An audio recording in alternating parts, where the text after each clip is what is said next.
Hello, and welcome to Token Minority Report on Unsafe Space. I am your minority, Beverly J. Clark, and today is Thursday, October 20th, 2022, and here with me tonight is my co-host, the peanut butter to my chocolate, and it tastes delicious, Alex Maselli. Hi.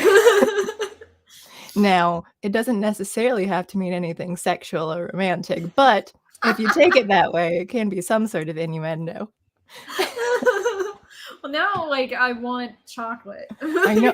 That's what I just had, we have the little mini, Snickers and Twix. I ate that before I hopped on. Because it's October, Halloween's coming up. I need a lot of chocolate and then Skittles. It's mostly here's all this chocolate plus Skittles. I'm a big fan of chocolate so much. Mm-hmm. Yeah. And at least you can still eat it. That is not a problem. I'm limited on how much I can have, but We're yes, kind of, I mean, for you especially, but I guess we could all say that too. Or it's like, I can't eat with her trying to be more healthy. I can't eat an unlimited amount of chocolate anymore, unless I just give up eating all other foods, which maybe I might be willing. Oh, hello, people in chat. Oh, there's already a good amount of chat here. Hello, Winky Winky Woo. Look at these. Oh yeah, sorry. He says, "Well, Juliet B." I was talking to him before the stream too, but I think you referencing before when everyone just kept asking, "Why is Juliet not here?" Yeah, yes, where's Juliet? Feels terrible. Like I said, she has a standing invitation to come. Maybe she'll come on next week because she wants us to watch the new Halloween and talk about it. So maybe she'll join us if we do that. All right. And we just watched the Halloween Kills, the second one too. So I won't go into detail. But you said that you haven't seen any of them. No. So I've only seen the very first original one and then the new movie, the first and second one. So I haven't bothered and it doesn't matter because they said all of the ones in between don't count with these new ones, that they erased everything. So yeah, but if you need Halloween Kills, let me know. But I know you have some ways around the internet as well. Hi, Johnny Boy. Hi, Narwa. Oh gosh, I can't talk today. Hi, Digital Man 2112. It's been a while. I haven't seen you. Oh my gosh. So he says, just watched VelociPastor recently. Better acting than things killing. Well, we talked about watching, both movies were brought up, and we decided on VelociPastor, but I forgot, and I ended up watching Things Killing instead. And then Alex mentioned something about VelociPastor. I was like, crap. Okay, so I watched both movies in one day the other day. Rewatched them. I've seen them in the past, but I just because they're similar in my brain, that I was like, oh yeah, I never saw VelociPastor before, and I was thinking it was taking itself seriously, so I was putting it off. I only watched it this morning. No, yeah, I mean, yeah. Well, we'll get into detail when we get to it, but yeah, they're not taking themselves seriously. Oh, Arnama, we did watch They Them in a movie night, but we didn't do it for an actual a discussion topic for TMR. But it would also be a good. we kind of talked about it when I watched it though, but yeah, that was that music number that really fit in with that. Hi, JB. Let's see. Aloise, hello. White or dark chocolate? Arnama is asking. I like milk and white. I'm not a big fan of dark chocolate. I like it more than I used to. I used to hate it, but now depending on what it's what it's mixed with or something, I can take a little bit of dark. I prefer dark. White chocolate doesn't have any chocolate in it. I know, yeah. It's technically not chocolate, but it's still. I love Hershey's cookies and cream and anything like that. So yeah. But to be fair, it is not chocolate. Well, I mean, dark chocolate I can eat more of because it doesn't have milk in it. Oh yeah, okay. It's so interesting that the way it's you just don't think of it when you have milk in a cake or something too. It's just okay, your body might not be as affected by, or at least you just don't notice it.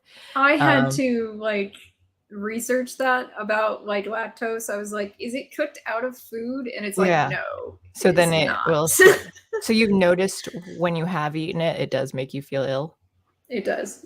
Mm. So it's not like when I went on an elimination phase for like a month where I didn't eat any. I ate very few things. I ate like rice and chicken, like just it with no seasoning like whatsoever Yeah. to test it out. And like first of all, that made me symptom free, which after like a decade of not having a single day without symptoms was a pretty big deal. Yeah. I was like, this food sucks, but I can like have a life right now. Yeah. But then like you tested my limits for the different FODMAPs, and lactose is not too bad. Okay. For me. Some sources of lactose though are like a lot worse, and part of me wonders is there like actually like sugar alcohols in there, because those ones make me really sick. Do lactose-free products? Is that because that's what we get stuff for my boyfriend? He has lactose problems too. So then he'll get like lactose yogurt, and sometimes he'll get like lactose-free milk. Lactose-free milk still affects me, because Wow. that's the thing, is that like lactose-free things have lactase added to them to break down the lactose, but they're not always 100% effective. So like if it still has some lactose in it, it can still affect me. So milk specifically I avoid, but it's fine if you use a milk replacement instead. Yeah. I can have oat milk and it's not a problem. Yeah. Almond milk, too much of it, and it'll make me so sick. Soy milk, I can't have at all. Really? I can't have cashew milk.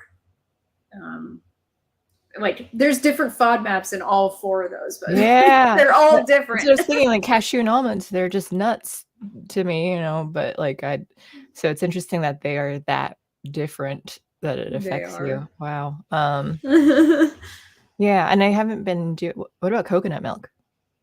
I can have a small amount of coconut milk. I use that. I just prefer to use rice or oat milk instead, because it's totally FODMAP free. Okay. Yeah, that's fair. I didn't know. Well, we don't really have milk. I think the last milk we had was actually goat's milk for my cousin who has a goat now. But just because when I stopped eating I love cereal, but it wasn't like healthy breakfast because it's all sugar and then not filling. Yeah. So now we're just like, well, I don't really need milk anymore. But I didn't realize we still had dry milk. And when I was making I don't even know if it would work for a cake using dry milk, but I had coconut milk when I made a friend's birthday cake, because I was like, can I use this? Will it work the same? And I'm like, and my friend has various allergies too. So I had to ask, because it was a surprise cake, but I was like texting him before he visited. I'm like, can you eat coconut? The funny thing is that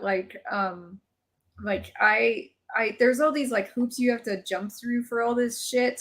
And because especially when you have like, not everyone's intolerant to all four, and not everyone's intolerances are at the same level. Like unfortunately, like things like mushrooms are out of the realm for me to eat. Like there's a lot of like vegetables on my list. Wow. and fruit as well, and that makes it really hard. And like someone said they made gluten-free cupcakes once, and I was all excited, and then they said they used soy milk, and I was like, I can't have soy. It's almost as bad as regular wheat flour for me. So I'm like, it's not it's the same problem essentially. It's hitting the same FODMAP. So I was like a lot of times I'm like, don't bother trying to cook for me. Like it's too hard. I can make cookies that you're allowed to eat. Yes, I did like those.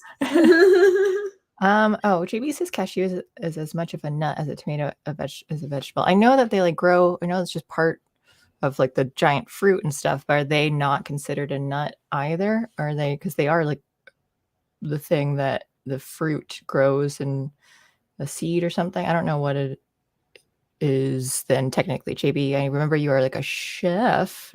Do you know can you answer what a cashew actually is? I think my mom talked about how like in the Philippines they have the actual cashew plant, I think, if I'm remembering correctly. Maybe I'm making that up. I don't know. I lie about everything. Digital Man also says, don't forget Laser Raptors and Kung Fury. I think Johnny Boy, Kung Fury was the one movie that we watched before, right, for a movie night. And I thought that was awesome. Like it was well done, and it's like it was intentionally bad. Like, but even the graphics were good. It was really fun. I had a lot of good laughs too. I don't know Laser Raptors, so I don't think so. I'm gonna write that down. Laser Raptors. When you just combine two different words and put them together to make a movie, it's great.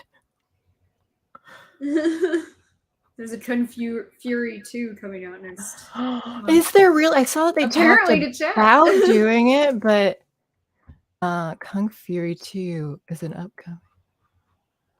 Sorry, I need to look this up now. Kung Fury 2 is an upcoming martial arts comedy film covering a sequel scheduled to be released in 2022. Oh, that is so exciting. Because the first one, it wasn't like full feature length. They wanted to, but they didn't make them. They made a lot of money, but they didn't make like enough to make it for the full length. Then there's going to be a sequel. I can't wait. Sharknado, yes, I have seen that one, Winky. Apparently the films that our viewers have seen are all the really bad horror movies. Yeah, though. So apparently. had we known that, we would. I mean, I watch these all the time. I watch tons of bad movies. But okay, so tonight we're supposed to be talking about Grimcutty, if anyone's seen that on Hulu, Hereditary, and Tucker and Dale versus Evil. So Grimcutty was the only one I hadn't seen prior to rewatching the stuff this week. But before we get into that, we've got a couple of like entertainment news. Yeah. Which one do you want to start with? Let's start with Amouranth, because I think that one's the oldest at this point. So on Sunday, she started a stream, just chatting stream. She's a Twitch thought streamer, so she mostly just shows her boobs. She actually did sell farts. She's someone who at one point she did sell farts. She did. She dresses scantily. She sits in provocative poses. Amouranth is her name on Twitch, and she has a lot of simps. She's very popular. She has an OnlyFans as well. Well, she started a stream on Sunday, and then she muted her mic and was pacing around her room while she was on the phone, and then she unmuted herself and put the phone on speaker, and basically it was an argument with her husband that it was like an open secret that she was married.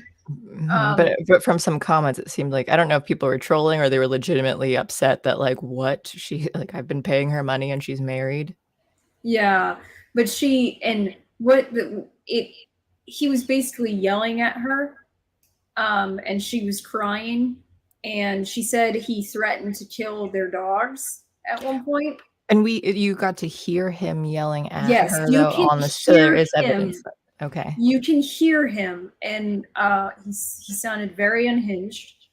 And then she, after the phone call kind of ended, she showed us text messages he had sent her. They were pretty mean, and also destroying some of their assets, like donating money to places, saying that he was going to send her horse to a meat processing plant, and then she showed evidence of damage to the house that she said he'd done, like a broken door, a hole in the wall, that kind of stuff. She said he never got physical with her, so she couldn't really call the cops because he was just being an asshole.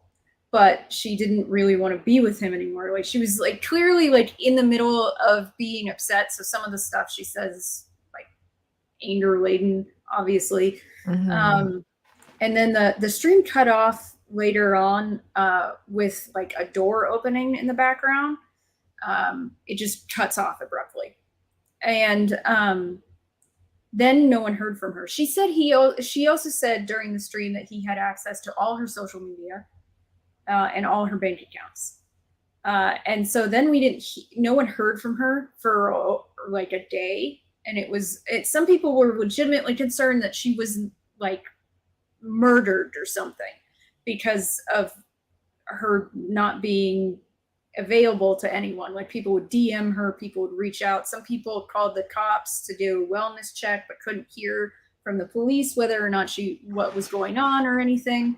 And lots of people made videos on it, of course. A lot of people, some people, the focus was she was lying to you this whole time, which she said, by the way, in this stream, she said, I wanted to come out and tell everyone that I was married, but he didn't want me to because it would have been bad for the business model. Yeah. And now pop stars in Korea do that too. They are not allowed to tell anyone if they're with anyone because it'll ruin their business model too. So it's like, and a lot of Twitch thoughts like will have boyfriends or significant others and not tell anyone about it. But here's the thing, like a lot of people are calling her a sex worker because she's pretty much selling sex without, and also she's an OnlyFans model too. So she's selling some adult only content as well. And some of the people that I've talked to who've worked with sex workers said that almost all of them that they knew had a significant other that was involved and abusive. So I was not surprising. Yeah. No, it's really not. Nothing against, I mean, just to throw in, like, I don't actually have a problem with sex work or like OnlyFans. I might make jokes and stuff about it, but like I really don't care. Like if you have a product or service to sell, like I'm okay with you know, consenting, like voluntary exactly transactions. But I'm not surprised that, like, hey, what leads you to be doing a job like that? Maybe you have psychological traumas or something, though, too. Then you might end up having relationships with those problems. So that's what I mean by that. Yeah, definitely. And that's what a lot of the people I who like work with getting sex workers out of the life say. You know, they say that it's so common. But then she went live. I think it was on Tuesday, but no one heard anything. Like it was brief. She tweeted that someone called the cops. She'd be back on later. But everyone was like, well, she said he has access to her social media accounts. So is this real? Oh yeah. And Jeremy from the Quartering reached out to her because he actually, like, I think has some business dealings with her as well in the past. So he knows her. Which I found kind of funny that he actually like knows her and everything, because a lot of his videos he makes fun of her.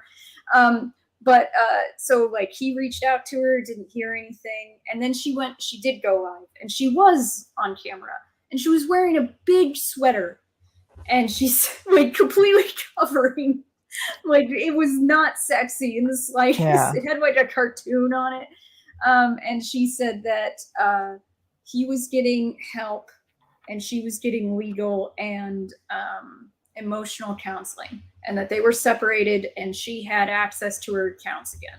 And she was looking forward to streaming content while wearing clothes, essentially is what she said.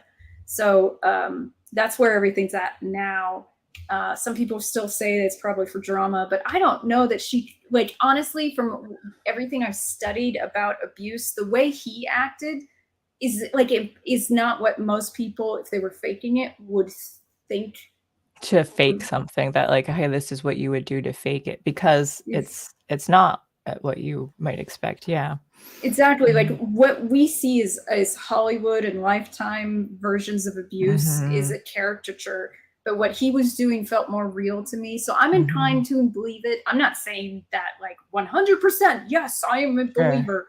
But that's my inclination based on the fact that his behavior reminded me too much of everything I've studied of abusers. And same thing with her, how she was acting felt too much like a real abuse victim from everything I've learned.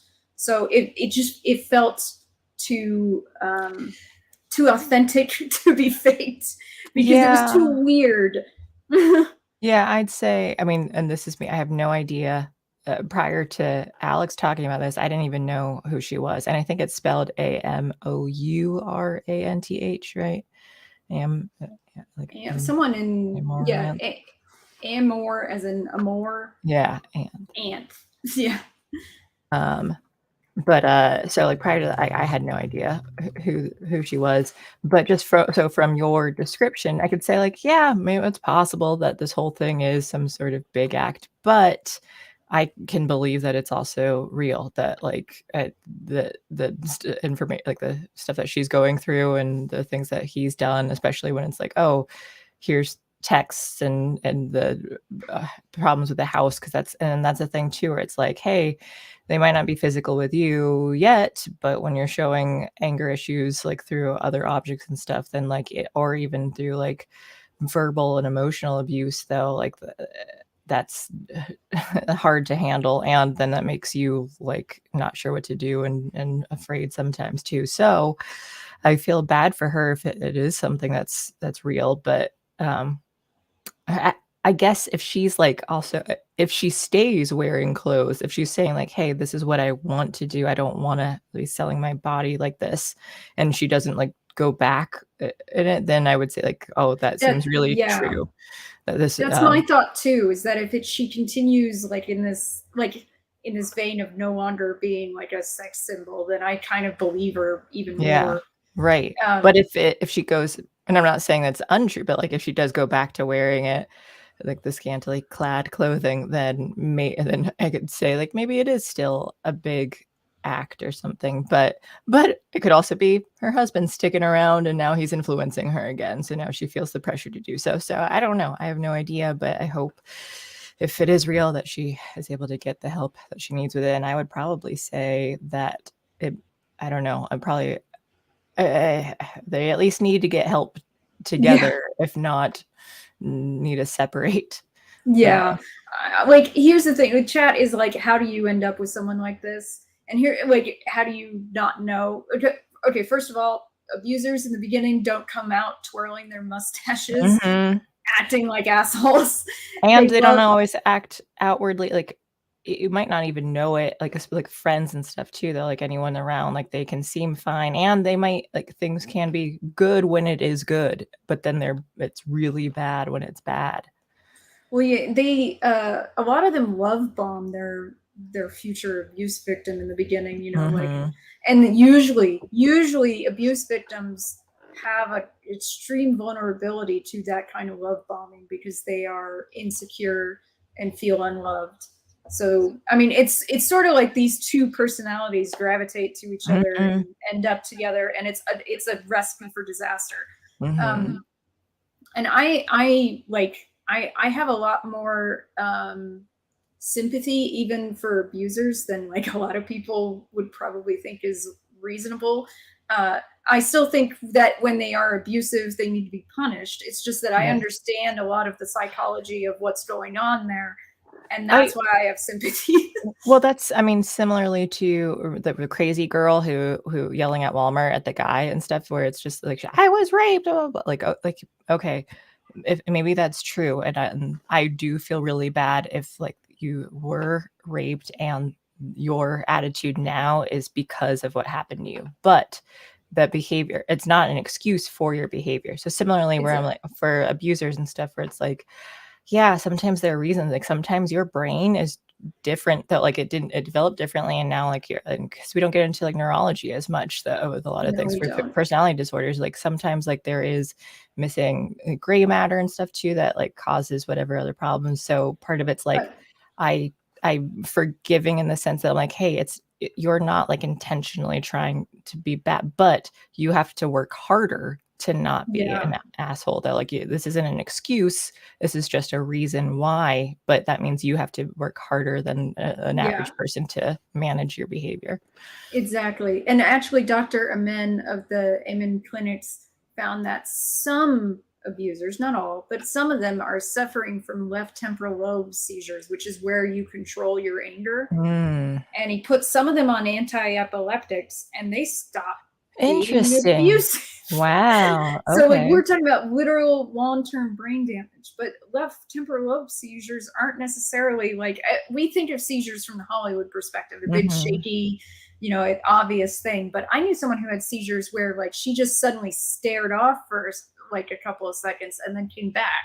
Like, it's not like not all seizures are big, giant productions. So, Right. one being in the part of your brain where you control your temper, well, obviously you're going to have a problem controlling your temper if you're having a seizure there. Like, so yeah, if you have a legitimate problem like that where you need a drug to help prevent this thing from happening all the time, well then yeah, no one's going to tell you that until you get a fucking brain scan. Yeah, I think I'd even read, like, I think it was maybe for like borderline, where sometimes too it's like the frontal lobe isn't fully developed, and then that also helps control like emotion and stuff. So then, but because of the lack of like development in whatever aspect in the brain, like, yeah, so now you're not as capable of processing like and handling that as someone else, but the brain is malleable, so like Yes. you are able to train and like and work through it, and but again, it just might take more work than I saw others. one case where a woman who had her ups and downs for her cycle, her hormone cycle, were so high that in the testosterone peak, she was murderous, like literally psychotic. And it was because her hormones were so fucking crazy, and she had no like real way of like working with that. Like, how do you adjust essentially? And that's the thing, is that when it comes to behavior, we do need to be looking at the brain, we need to be looking at the hormone levels, we need to be looking at these things, and that includes for personality disorders and abusers. Like, we need to see these things, because otherwise we're never going to solve them. And that's, I think that's a huge problem with psychology right now, is that they just don't want to focus on the brain. And now they just do a lot, I mean, it's a lot of just pills and stuff too, or like with culture saying like, well, it's okay, like you're fine to have this disorder and just live your life, like no, like instead of saying, hey, you need help, like and instead of just giving you pills, what is it, the for hers, I think, like commercials that I've seen, like I'll see, I think it's like, oh, they're depressed or whatever, so then they get pills. But whatever, oh, I think the one girl said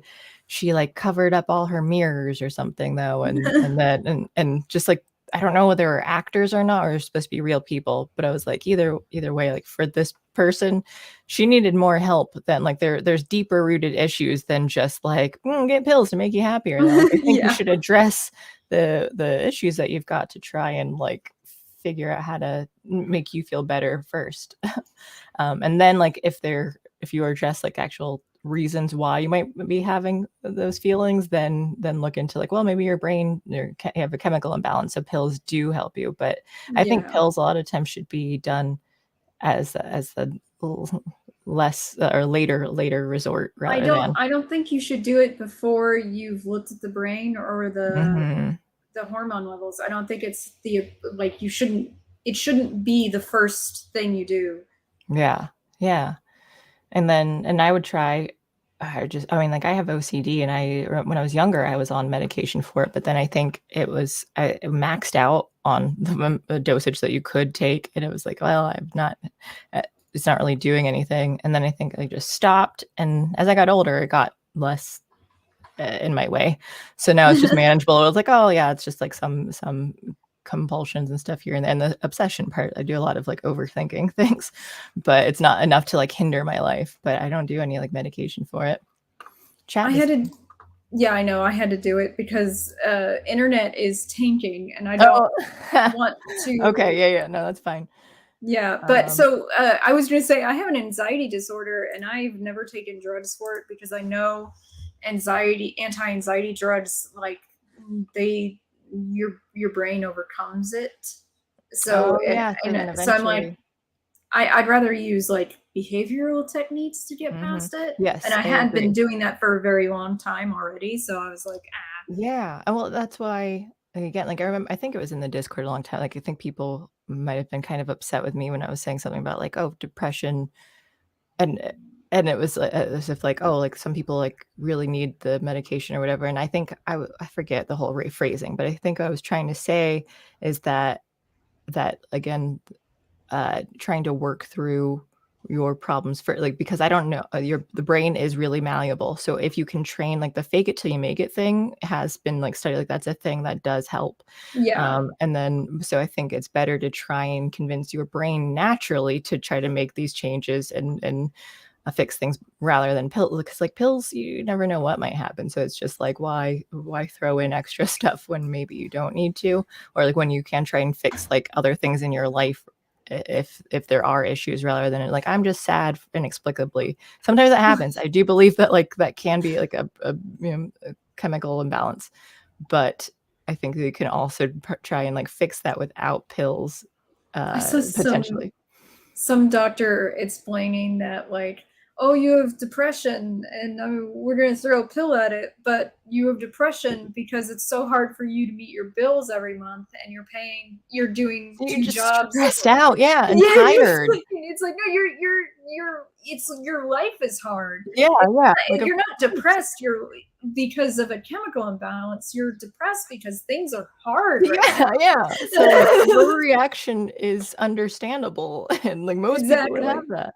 And he was basically saying it's not appropriate to say, let's throw a pill at your problems when you have real world problems instead of just a chemical imbalance. And I 100% agree with that. I feel like at that point, no, you guys like need to do something about that. And it's kind of funny how like most doctors are just like maintenancing everyone. It's like, are you a mechanic or are you a doctor? Well, I mean, I do agree with like, people would say like a lot of Western medicine is just treating symptoms, like, and it really is that, like, the vets and like human doctors, where it's just like, here are my problems, and they're always like, I don't know, it could be this, so we'll try and treat such and such. Though, like, they literally say that all the time, though, where I'm just like, I want you guys to get your science, go at the speed of science, as we said last Friday, but get your science together and just be able to have like a scan that tells me like what is going on, because like, I don't know, like, and you don't know, and you're the doctor. You seem to know as much as I do. Like, I've already read about this stuff. To backtrack a bit with some earlier chats, Wallace Williams, hi Wallace, said, just to play devil's advocate, you can provoke someone and then selectively publish/edit their responses. That's why it's rather complicated to enter it as legal evidence. I don't know if that was part of a different or a longer conversation, but I think as far as Amouranth goes, like, yeah, I think that's a good concern to have, though, that like maybe the text and stuff that she was showing, you can always make things like spin stuff. Like, people can always spin things different ways. So that's why it is possible the whole thing is an act. But I mean, I'm not a #MeToo believe all women person, but I'm also, but I don't like when people have like, oh, here's this hard woke thing, but people flip to the other side and then never believe anyone. I'm like, no, these things do happen.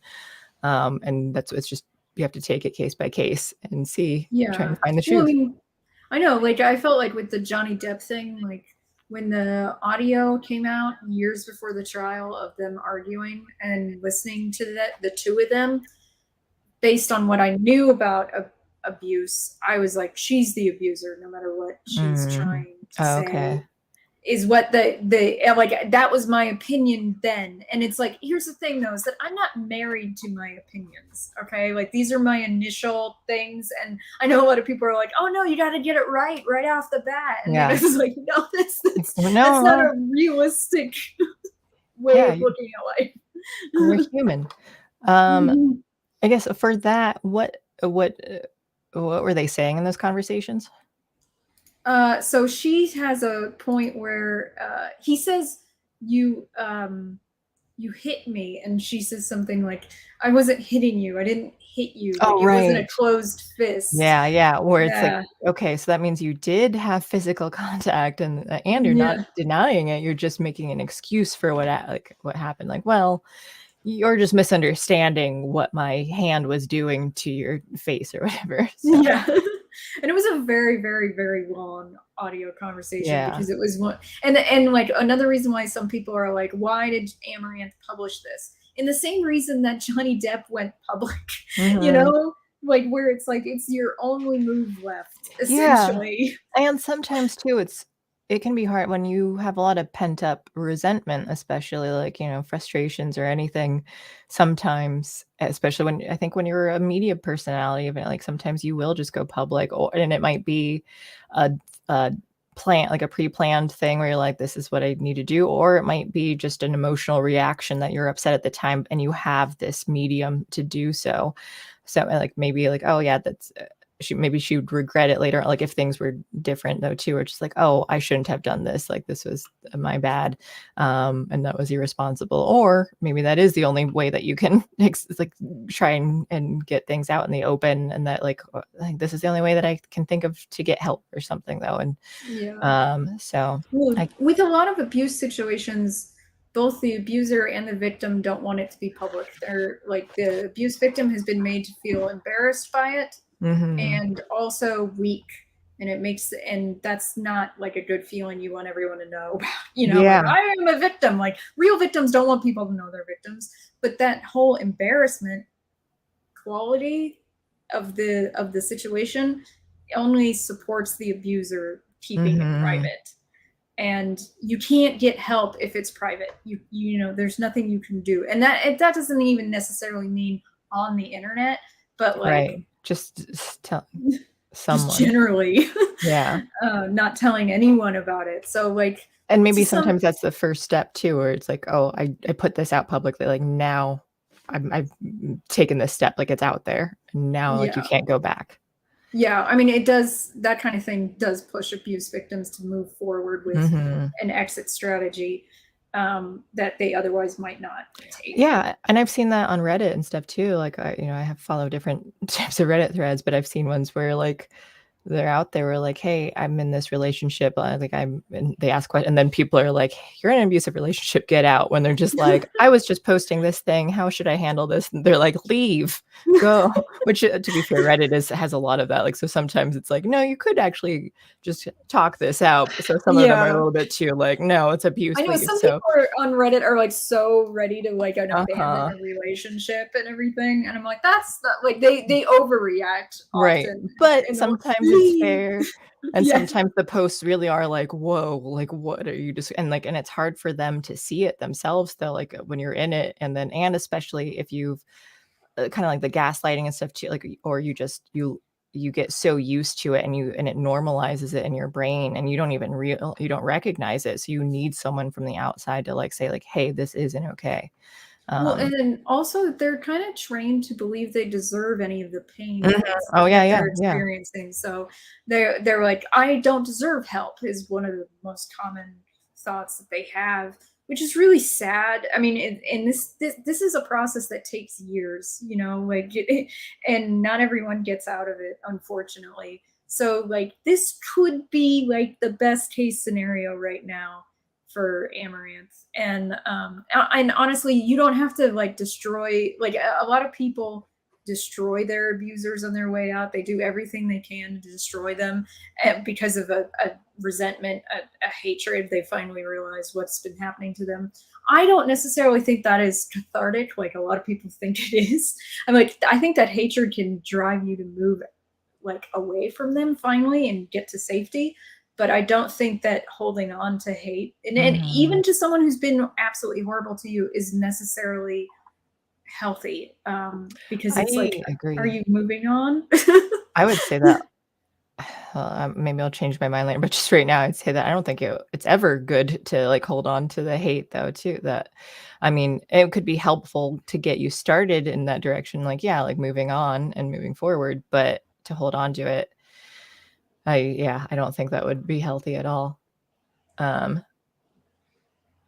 I'm looking at chat now too. To go back to like a totally previous topic that I wanted to address earlier though too, is that JB said about cashews. It's the seed from the fruit. We don't see the fruit anywhere. It's not grown because it doesn't travel well. No idea why it doesn't show up as jam or wine. I think I heard that it doesn't travel well. I think I looked it up. I thought it looked similar to the shape of the cashew. Maybe not. I can't remember. Let's see. No, it didn't. No, it's the bottom, I guess, where the cashew actually is. Here, let me just share. I'm looking at it. No one else can see it. I have no idea. There we go. They're pretty. Look at all the colors. Yeah. They're weird they look looking. Like peppers. Yeah. That's what I'm wondering. Like, are they picked? Like the yellows are not as ripe, and the redder they get, like they go from green. Yeah, it looks like it maybe goes green, yellow, orange, red then as it gets riper. But they're not called. Which one's a nut though? I thought the nut is still like the fruit of inside of fruit. I thought, but I can't remember. It's been so long now since I've read, because I did read up on like fruit, nut, berries, and all that. But because I know tomatoes are not vegetables. I think zucchinis as well, and that peanuts are legumes. Okay, let me see what everybody's saying in chat. We do have from Winky. Just an eggplant. Just an eggplant. Let's see. Oh, let's see. Wallace says she could be running damage control for the G4 Fallout as well, actively distancing herself from her persona and maybe changing her image. Was she involved with G4? What is that? G4 was a failed and then brought back and then failed again gaming channel. It was a gaming network that they had on actual like cable and shit. I think Comcast on them. People are still watching that. And like it died on regular TV, so they decided to bring it back as a Twitch streaming channel, but they didn't change anything. They changed nothing about it. And then like Frost, one of the I don't know, pundits or whatever you want to call them, she said something really stupid about, she mixed up exclusives between PlayStation and Xbox. She got them fucked up, and everyone was like clowned on her, like everyone in gaming always does. Yeah. And she accused everyone of sexism and went on this big tirade about sexism. And then like it failed again. Yeah. And like they waved off a bunch of people, and then Frost, like a cunt, like tweeted, "I survived. Who's ready to game?" Like, she didn't get laid off. And then she did get laid off. And then they fired everyone and they closed it down. And it's like, gee, it failed and it failed again. Who is really surprised? So I guess, it's possible. I don't know. Maybe if I watched a lot more of her stuff and to understand her behavior, like, oh, what is this, acting or not? I'm not gonna do that because I just don't care enough. But that's the thing. I don't know what Frost and what Amouranth has to do with G4. Like I don't know that they had any connection. Yeah, I just know about Frost. Jerry Mouse says, "How do you communicate?" I think they're no longer entertainment; we're psychology. Yeah. Podcast. How do you communicate with people who are being abused, with the abused and or the abuser? It really depends on the person. I'd say like it depends on the situation that's going on, because Winky says below, a lot of women go back to their abuser and are resentful to those who tried to help them. And yeah, like they do, or because people just react differently to different things. So I guess it's if you're noticing it from the outside, I think trying like some sort of intervention in a way that you can get them to be receptive to it first, getting them in the right headspace for that kind of thing. I mean, I'm assuming if you're, or if they have already talked about it to someone, like, and so that's how you are aware of it. That might be easier. I guess that it really depends on the context. For the abuser, that's especially true too. Like, depends on what they're doing. Like, is it alcohol that's the problem though too? Like that, like, oh, and that could be the cause of like the physical abuse. Because I know people where like, oh, they quit completely and are better, like that they stopped being physically abusive, and like so now they're just completely sober and they're making things work. But then sometimes, a lot of times too, like you kind of have to hit a rock bottom and to kind of like wake you up. But it just I'm sorry that like the answer is really vague because it just really depends. I mean, it depends on what part of the crisis you're in. Is it like what's happening, when it's happening, who it's happening to, and what your relationship is to them as well. That all matters. Stranger, so I mean, if Alex and I are not like professionals in any way, but like if you have a specific issue and you want to like ask me privately later on or something to give information, like I'm willing to try and give advice for it, non-professional advice. But if you're going through something, I would be happy to try to help. Well, we took a lot of time to go over that, or I wasn't expecting. I mean, I like the topic of the psychology thing, but let's get into the movies then, and then we'll get into like the other news if we have time for that. Yeah. Okay, what was the first one? Grimcutty. So I watched this one before I watched Hereditary, which I think was the smart decision, because if I had watched them in the opposite order, nothing Grimcutty did would I have appreciated. Okay. But it was doing some really good things, I felt like. Because there are some parents who are very like A-type parents and very like stressed and anxiety ridden over their kids, and that is not good for your kids. It's not helpful. It makes them feel smothered. It makes them not want to excel if ever, or they start lying a lot. So it's like, it's better to have a balanced approach, which is basically what the movie was trying to say. By the end. So because we know that most people in our viewership don't watch these films, just to give like a quick recap of it, it was a horror movie. They tried to do like a Slender Man sort of thing, I'd say, where it's like, here's this internet sensation or like internet thing that the parents were hearing about, though. So the parents were finding out, and the kids were like, we don't even know what you're talking about, but they're saying like, oh, this Grimcutty online is making kids do things to like cut themselves. And so the parents start panicking about it, and the kids are like, I have no idea what's going on. But kids are they look like they're harming themselves, at least. And then, but then you're also seeing a manifestation of some sort of like, I think it is a pretty creepy looking monster thing. I thought that was good. And honestly, I liked the concept of the film of showing like the kids aren't the ones causing it. They're like, it's the parents who keep getting stressed out over it and the hysteria of the parents that is causing the monster to get, be affected and attack the kids, that the parent of the parents. So the more the parents stress out about their kids and worry, the more they're going to get attacked. And it just looks like, oh, your kids are crazy, and now you're worried more. So it was an interesting dynamic of like, you need to calm down. The problem I had, though, is that the main girl did ASMR stuff, and Alex and I both hate it because she starts off, she's just whispering right now. She's whispering. Yeah, I knew she was going to do that.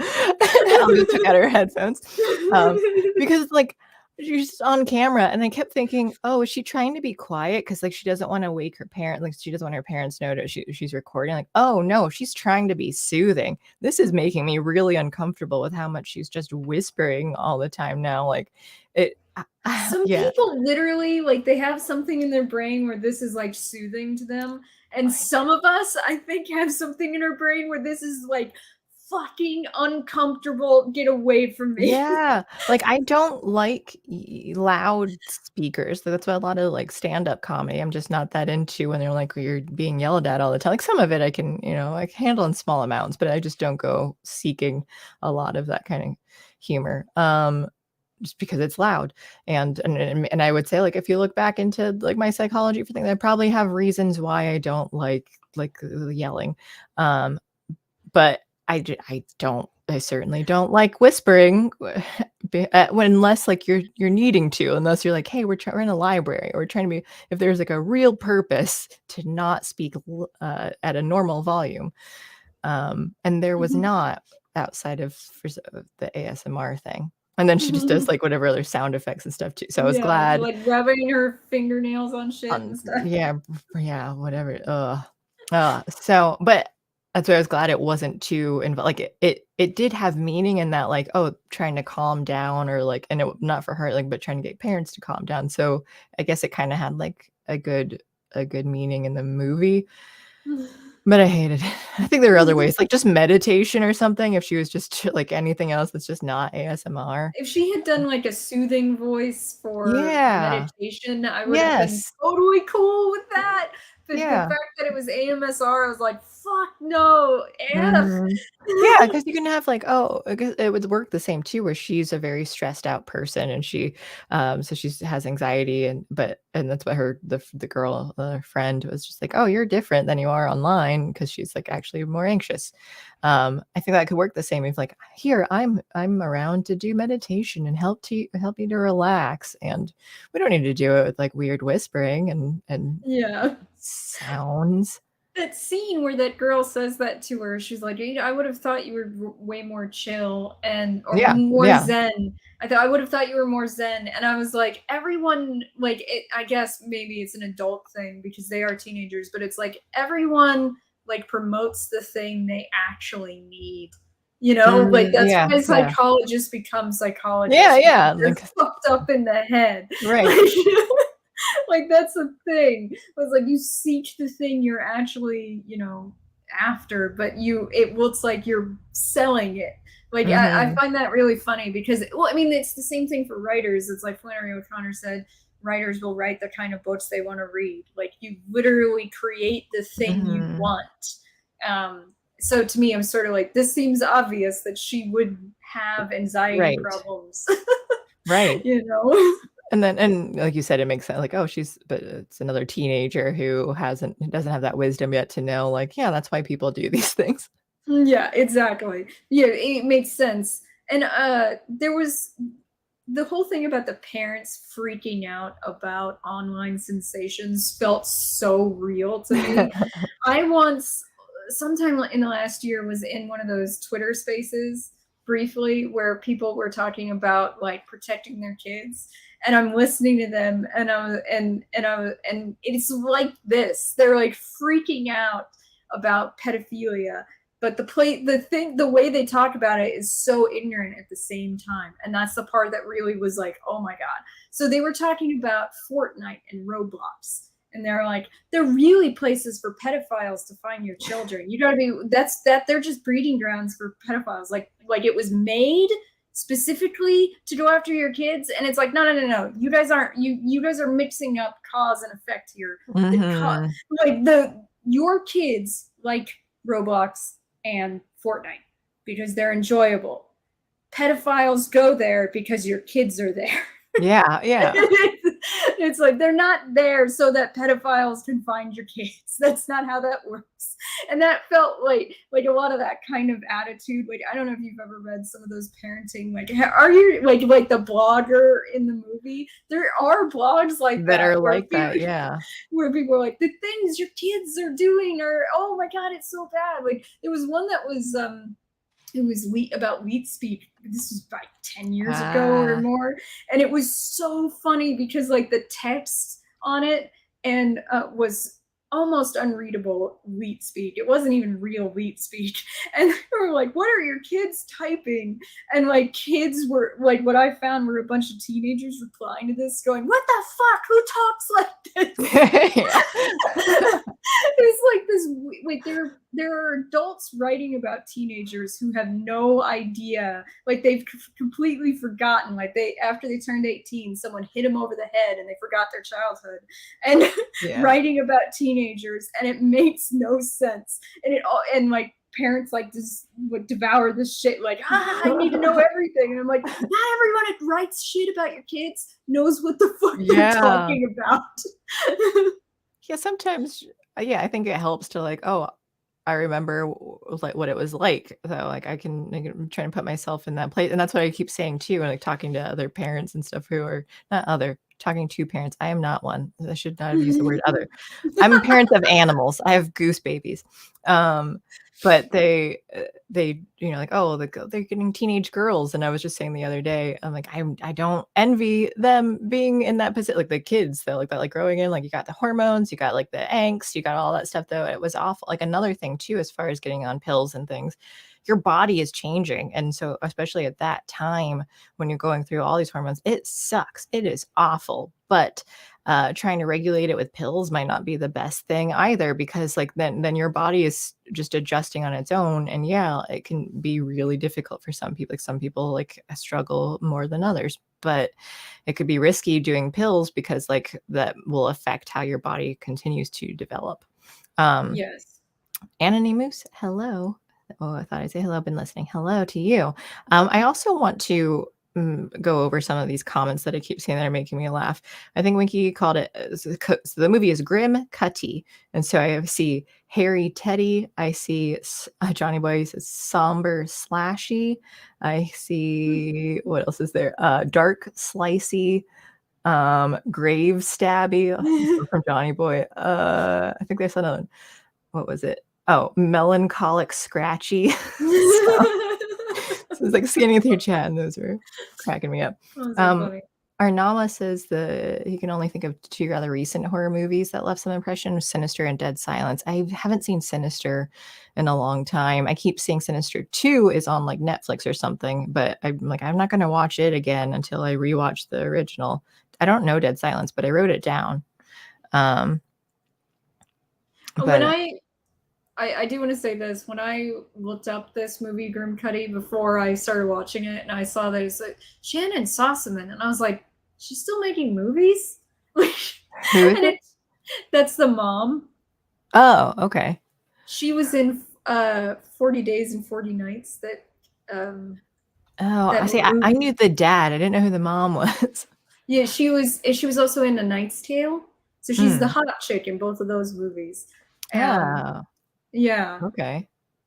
And 40 Days, 40 Nights is kind of like it's uncomfortable to me because like the main character takes a vow of celibacy, and at some point his ex-girlfriend rapes him during it. Oh. I know, and it's supposed to be like a rom-com. Yeah. Like, I don't know. I think we left that territory far behind. Wow. Okay. Check that out later, I guess. So with Grimcutty, I'll say too that admittedly, a horror movie that's not starring white people is a little jarring to me, where it was just like, that I like. It was kind of unexpected to see it. I don't have a problem with it, but it was just like, I'm not used to this. That's funny.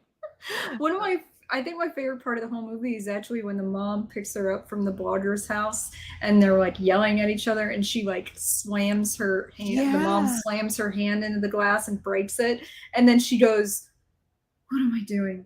And she like has this moment of clarity that she's been freaking out, and she's just scaring her daughter. Mm-hmm.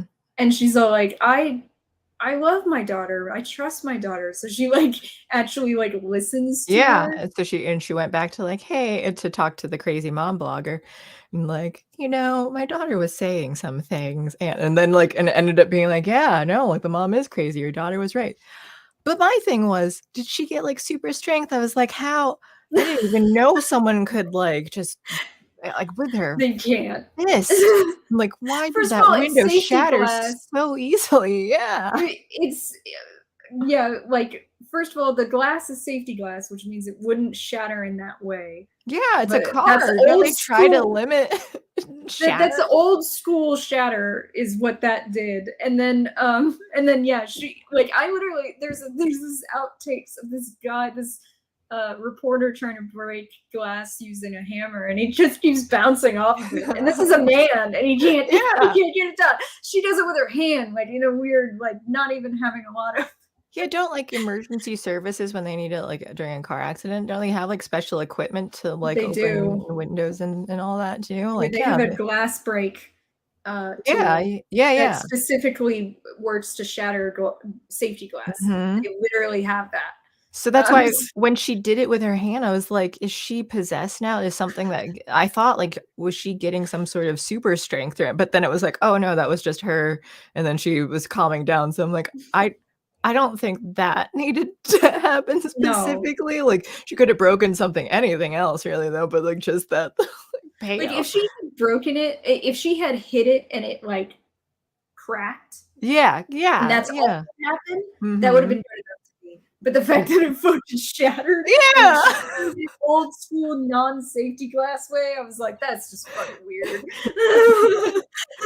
So that's why I really thought like, oh, she's got powers now. I'm like, no, okay. There was a sign, and I was looking at my notes that had like random stuff. I wrote down technology, and I don't know what that like some of the things that I'm like, yeah, remember this note here. It's just a quick thing, so we can talk about it later. But I have no idea what that was about. But it said there was a sign in the restroom at school that said bullying is not okay. And Oh, that sign. I thought though when it flashed after, I thought it first said everything is not okay, and I was like, "Oh, that's a weird poster to just be around." Like the school the admins are like, "Yeah, it's fine to have up." Like someone's like, "Everything is not okay." It seems like a cry for help, but I'm like, so rewound it. I'm like, "Oh, bullying. Okay, that makes more sense." The kids did keep calling their parents fascists, and I was wondering, I'm like, That made me laugh every yeah, time and I'm like, because I yeah. was like, wow, they're yeah, that is how teenagers use that word these days. Yeah, and older people too, where they just throw in like, "Oh, yeah, It's like they're all any amount bad." of control over my life at all. Fascist. Except for when it comes to, like, authoritarians, when it's the government that they want, like, on their side, they are And not they're okay with fascists. it. No. When they literally ask for the government to intercede on businesses, yeah, it's totally Yeah, not it's not fascism at all. fascist. Um, so at first I was upset because, like, I always hate in horror movies when it's like I love supernatural stuff. But I don't when it ends up being like so psychological horror, but that it only affects the one person though, where it's just like, okay, is this in your head or is it real? But then it's like, oh, it's supposed to be real, but only you can see it. And I'm like, that's so frustrating for you, and it's frustrating for me. But so at first I thought that I was worried that that's what this was going to be about. Like when she cut herself, though, where I was just like, oh, okay, are we supposed to believe? Like none of the other kids can see it as it's running after the girl. So I thought Mhm. like it's so much harder to take care of things when you have no evidence of anything at all, and that would just be like the most frustrating thing. But I was glad later that like, oh, the parents could see like when the kid was being attacked, like when they were being held up in the air and strangled, like, oh, you see that happening, like, okay, cool, like good. Because I just in other movies where that happens, I'm like, what are you supposed to do? How can you get anyone to believe you? You're just going to die. You're not gonna, because there's nothing else that you can really do to like really fight it off, and no one will believe you. Like you are just doomed. And so that's Yeah. frustrating for me in horror movies. Well, that's like the worst. That I think that's the like absolute doom. There's no way out of that. And that actually makes it more terrifying to me. But like this one was supposed to be like a warm family friendly message for parents. It really was. So of course like no one like we don't see anyone die in this movie. Like I there know, I is a noticed zero that. there's a Mhm. zero body count in this horror Uh-huh. film. Which I was okay with that I'm like, I don't need to see I think I think it was Lights Out. I think was that it? And no, there was a death, but it was like there are some movies where like, oh, you have like a bunch of deaths and things. Halloween Kills, spoiler alert, he kills a lot of people in this one. And maybe he does that all the time, I forget. Um But I don't need, like, everyone to die, like, or even anyone, like, where it's just, like, the horror doesn't necessarily have to end in death. It can just be like, "Hey, I've been stressed out and trying to survive this whole time, and we all did it." So, I'm okay, but with that, oh, hello, George. He says howdy. Um, Asha was the main girl. That was her name was Yes. Asha. I did think she has crazy eyes. 'Cause She sometimes does. she just, like, would her eyes would just kinda get wide, and Yeah. I'm like, I don't know why, but every and so it seemed they're at I inappropriate times that they needed to be that wide, and I was just it upset me, so, like, I don't wanna keep looking at you this much. I know Um, she did some interesting faces throughout the movie, I felt like. yeah, but as far as the parents go with their stress level and everything, like, I did really like that someone else's, like, paranoia and this hysteria affects you and hurts you, and it's just and I'm like, oh, that that could be like a real thing too, where it's just like I'm not even doing anything, and like I'm just feeling like being gaslit right now.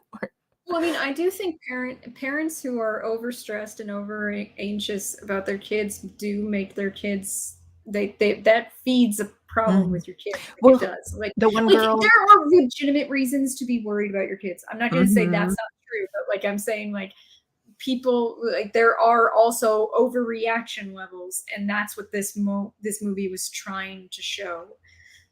Yeah, because the one friend too, wasn't she saying something about how like her uh, or what it was like, the more anxious that her or the parents think how anxious you are, then that just makes you anxious or whatever, what, like stressed out or depressed or whatever it is that they keep pushing it on you and like saying like, no, like what's wrong here? And I think Yeah.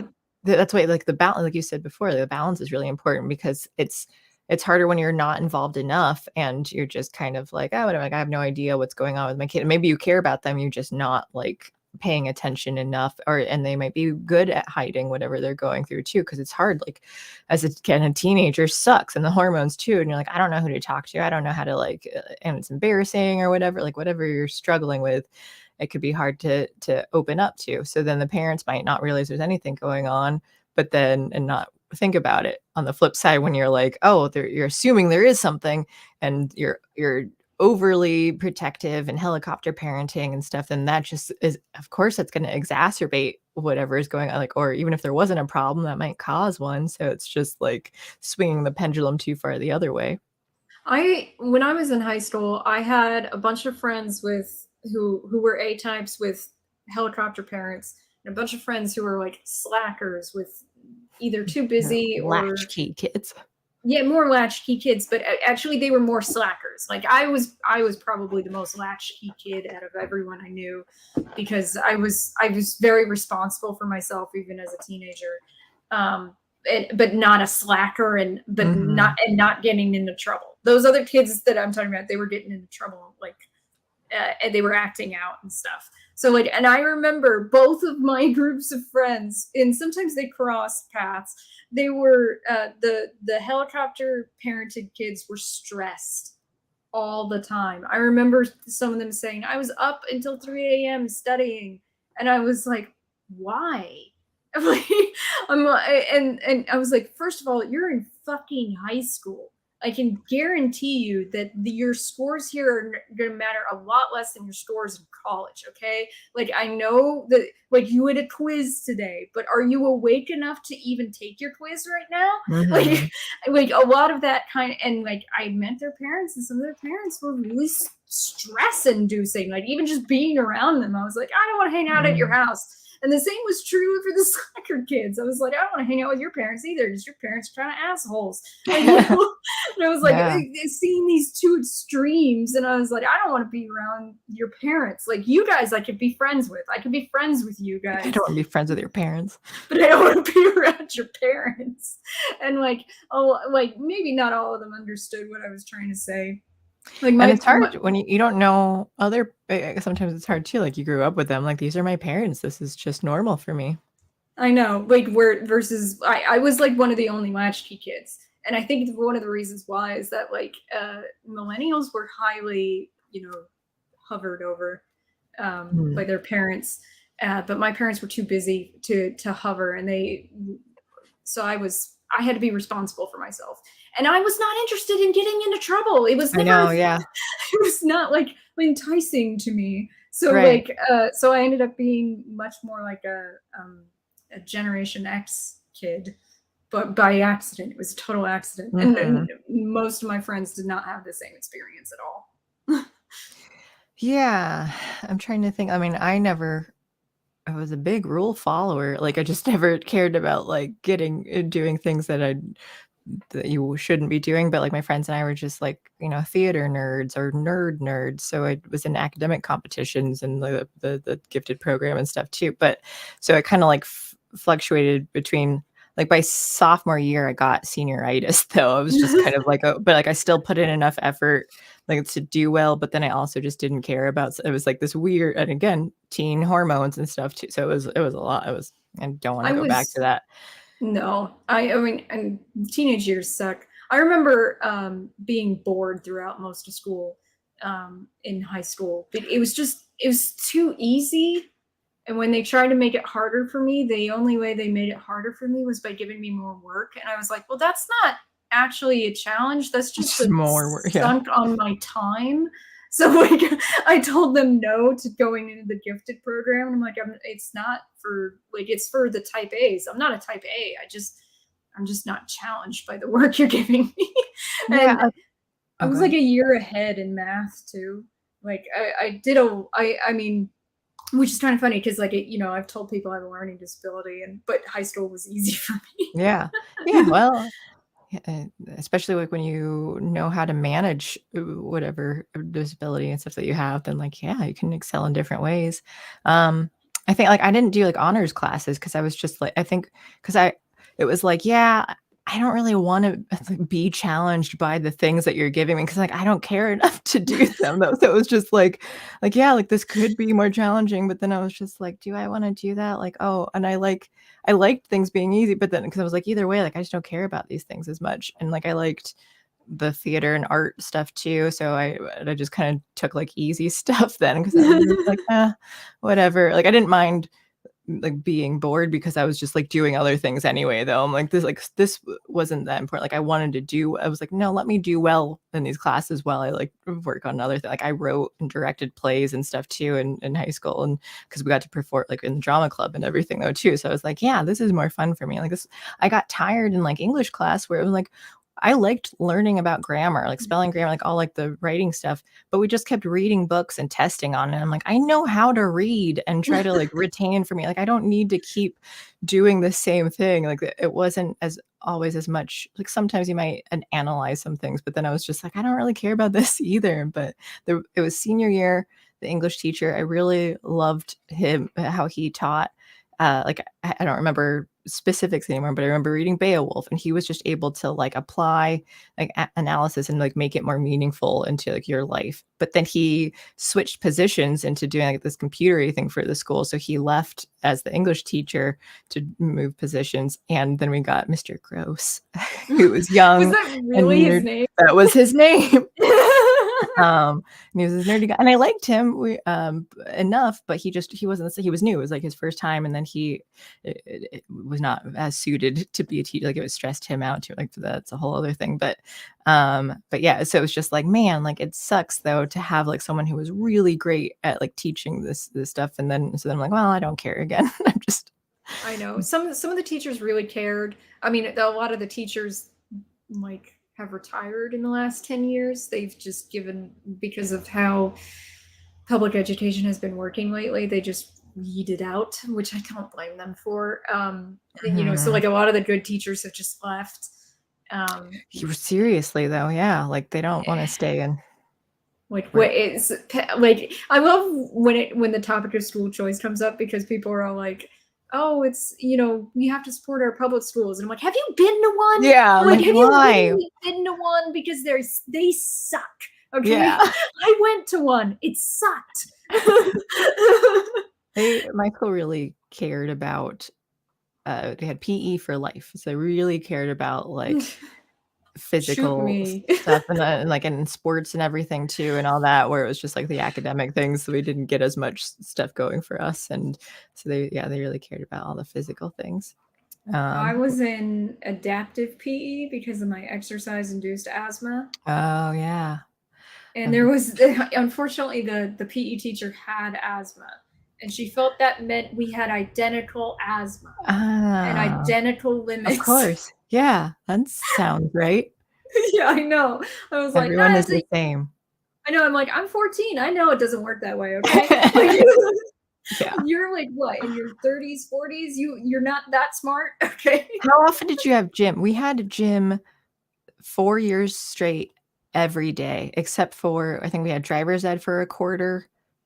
Maybe there was a health or something at some point, but it was like actually throughout, I think middle school too. It's hard for me to remember now, but like definitely high school. We had 3 years of math and science, 4 years of English, history, and gym class. So like they didn't care about math and science as much as gym. But I every had day. we had PE every day in junior high until I finally had enough with the teacher and got my allergist to excuse me for the final quarter. That's awesome. She was a bitch and she would not fucking leave me alone. Wow. So like I get it that you think there are lazy kids, but there are also chronic conditions, okay? I like working out, by the way. I enjoy it. So it's not like it's a thing where it's like I don't like hard work. I love kickboxing, okay? But it's like she acted like when I hit my limit, I was just being lazy, and it really drove me nuts. So like finally I got a teacher, I got my doctor to get me out of it because she wouldn't stop. Wow. And then we only had PE for 1 year in high school. So I was done. And I'm like, I Lucky. walked to and from school every day. So it's not as if I wasn't getting exercise. It was a 2-mile walk. Okay. Wow. I mean, there were some things that were fun. I remember playing lacrosse. That was, we weren't allowed to stick check. And that's all my friends and I really wanted to do is just like stick check each other. I loved flag football. I thought that was the most fun. Where you rip the flag off the person if they have to. I think I only remember playing football on whatever kind it was once. And I just remember running across the yard and then like, cause we were split up into teams. So like I had the football and I was trying to make it. And then one of the kids, I think he might've been the president of our class too, who was Puerto Rican. We had a small white school, but like, there were a few minorities. And I just remember him like, go Beverly, go. He was like cheer. He's like on a different game and then cheering me up. That's hilarious. I also really did like dodgeball. I thought that was really fun. Oh, I think it was banned. It got banned like when I was in 3rd grade or something. Or I think I remember it was banned throughout the entire school district or something. So I remember when I was in elementary school, they banned Red Rover, and we still wanted to play it. We all wanted to clothesline someone. I mean, come on. I don't remember. Dodgeball, I didn't play until I came back to town here, and then I worked with middle school kids in an after school program, and then they played dodgeball. I am weak. I can't throw, but I can catch. So it's like unless they're like too strong. But yeah, so I was able to get people out, but I just can't like throw and hit them. I got hit in PE in high school. I got hit in the face with a softball right in the nose. I remember wiffle ball. There was at one point, because again, like catching is weird, but I remember like the ball flying, and all I did was just like hold up my hand and just like flew in and caught it. Like I feel amazing. Well, that was the thing too, is that like in high school, I would get a tennis ball and a tennis racket because you could check them out during lunch with my friends, and we would play tennis. So it's like this whole idea that, oh yeah, you're lazy, and it's like, no, you're like, I hate that, because it's like, no, I can do things. Even back then I could do things and I wanted to do things, physical things, but like, I know I have my limits. So, and that's the problem. We had a game called Chook Ball. I think it was like TCHOUK ball. And my friends and I loved it. I can't even remember how it was played. Like something about, I don't know. It was like, it wasn't physical enough for like the sporty kids, so they hated it. But it was something about, I don't even remember. You had like someone at the goal, and they had to toss. Like you had to catch it, prevent like the other team. It was really interesting. But like I haven't thought about it in years, and I don't know why. I just remembered it now though. But yeah, like it was. Oh no, it's a net. You had to bounce the ball off the net, like so you're running to try to get to one side, like so it's like a trampoline net kind of thing. So you bounce it off and you have to catch it and you have to like intercept, but it just wasn't physical enough to be like for any of the sporty kids. But I got hit in the nose no less than 3 times during my gosh time in high school by so like the first time was a yo-yo. Someone did a bunch of loop-de-loops and then around the world, and it flew off the string and hit me in the face. Then in high school, I got hit by the softball, and I got hit by a volleyball a different time, right in the face. But then I was wearing glasses, so my glasses bouncing off my face too. So I wasn't always into the ball sports necessarily. Yeah. Because I'm like, I know, like, it's a joke. I think in Twilight she says that she's not a fan of balls flying at her face or something like that. And it's like, yeah, because when they hit, they fucking hurt. Like, my nose is so small. That's why I have trouble wearing glasses, like these ones here, because I told you, I don't remember if it was on air or off, but like these ones have the nose pads or whatever, but like these kind don't, and I like these, but then they just like end up sliding down after a while, at least. So I have to, right now the headphones are keeping them up actually. Yeah. But yeah, like they'll just slide so much. I'm like, I need to get like the nose pads for them. I'm like, my nose is too tiny to hold glasses or something. I have a pretty Sicilian nose, so it's the same. It's actually glasses. Almost exactly the same nose as my dad. He broke his nose once in the most silly way, and he didn't even realize it until like later. So he was picking up a box, and it bumped his nose, like just from underneath, just bumped his nose, and he's like, that hurt. And then like later on, he looks at my mom, and my mom's all like, holy shit, because it's like, oh no, oh no. She said it was something like a clown nose or something. Oh, she's a big red one. Oh, poor guy. I know, he had no idea. My dad didn't have the greatest like nerve sensation. Yeah. Which I think happens. My friend was just saying that too, how he thinks that like, oh, the older he gets, the less he notices it. And I'm like, yeah, because my dad because he was talking about, and I mentioned my dad too, how like you get cuts and things and you just don't even notice that you have them. Like, oh yeah, I'm just bleeding right now. Didn't see that there. But for me, I like was hand sewing something, and I pricked myself in my finger with the needle though, and I'm just like writhing in pain for a while. I think I'm into the like feeling things less start, because sometimes I'm like, where did that bruise come from? Well, that'll happen too sometimes, like the bruise, like because I don't think it's as much now, but I used to bruise constantly, like everything bruised me, so then I just never knew where things came from them, but it just like big like gross black and blue bruises, like I'm not getting beaten up, I don't know where this is coming from. Once I fell asleep. This happened a few years ago. It was right before Thanksgiving. This was before 2020. So like, I was going to a holiday. I took a nap on my love seat, and then I slowly slid off the love seat, slammed into the coffee table with the side of my arm, and it like fucking purple. Like it was so bad. And I went to Thanksgiving and I was wearing a sweater and I got hot, so I took it off. And like everyone saw like, what the fuck? And I'm like, oh, it was so dumb.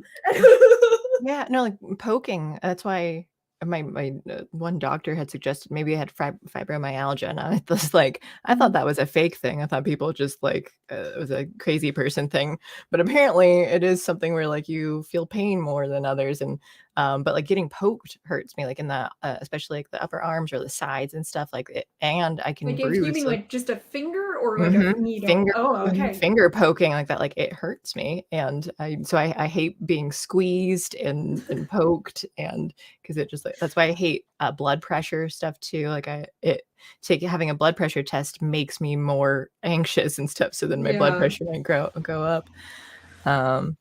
We went way off topic. We did, yeah. So the way he says, I don't know his cuts, but he hates anything itchy, and yeah, like I do too. Like I had a shirt that had a tag, and I was trying to sleep in it, and I could like it kept bothering me. I had to change shirts because I could not fall asleep. I will literally rip those out. Fashion glasses. Oh, because these glasses. No, I think again, zennyoptical.com. We're not getting paid by them, but I think these ones were probably America's Best or something, but these ones were probably $10. So because that's the kind that I get. I tried doing one of those online glasses things at first, and then they were like to measure the distance and stuff, they wanted your pupillary distance. Yeah, and everything. They wanted you to use a credit card with an actual strip, and I tried using like a one of those cashback things that like, and it did not like work. And they're like, no, you gotta use a real credit card. And I'm like, fuck you! I'm sending you pictures of my credit card. Are you fucking insane? Oh, so Zenny sends you. Do I have a container here? I don't, but like which is kind of unnecessary because they send you like the thing to like measure. They have like an actual measuring thing in their eyeglasses, but I'm like, I already bought it. Why do I need it now? But so after your first pair, if it doesn't work right, you can measure. But I just go to get like my eyes checked to see if I need a new prescription, get them to do the pupillary distance and get the measurements because they don't always give it to you, and then just order online. So I'm like, I've got the prescription, but I'm not going to buy glasses here. I do have a vision plan, actually. Oh, see, I have nothing. I actually look, if you don't have stuff, get into sliding scale programs. I just was able to do that, and now going to that doctor is only $10 per visit, so it's cheap. All right, well, next movie. What do we got? Hereditary? We can talk Hereditary. Yeah. I know you said you weren't a fan. I loved it. I kind of thought, Alex, this is the kind of movie Alex will like. and I think it's because, well, and not that it's bad, it's just like for me personally that I'm like, oh, I don't think, like toward the end it got creepy and I liked like some of the spooky, but I was also like, why is this happening specifically though? Like I didn't understand the reasoning why the mom was like possessed now. So there were just like issues that I had with like, why are some of these things happening among like the full change and but to summarize the movie, and let's say like the beginning or the first 75% of it too is kind of like just more of a drama than a horror, where it's just this kind of slower pace thing where like the mom's mother had died prior to the movie, and so then she's kind of mourning the loss. Then the kids, there's like awkward relationship stuff but with the family. So again, this is a show, spoiler alert, so just so people have context. The younger sister ends up dying horrifically in an accident with the brother and driving in a car. So then the mom ends up like going through a crisis about that, which is understandable. And then it slowly kind of builds like, here's like some spirit stuff, like some ghost thing, or like, yeah, the undead talking with a spirit board. But I think that story itself was like a good job. I just also think that I'm like, oh, there's not enough horror stuff going on for me in the beginning of it though. Like it was interesting enough, but it was just like, I would think of this as like some weird like creepy drama. And then at the end, ultimately the grandma, the mother who died, was some sort of cult queen. And then the other cultists they were waiting because like when the sister died, she needed, and the brother felt bad, like he's the older brother, but eventually it was that they needed to get the sister's soul into the brother's body. And so because the sister was actually like the embodiment, like the reborn, some sort of god, I forget the name of it, but some sort He's of a king of hell, a king king of of hell. hell. Yeah. Well, and here's the thing.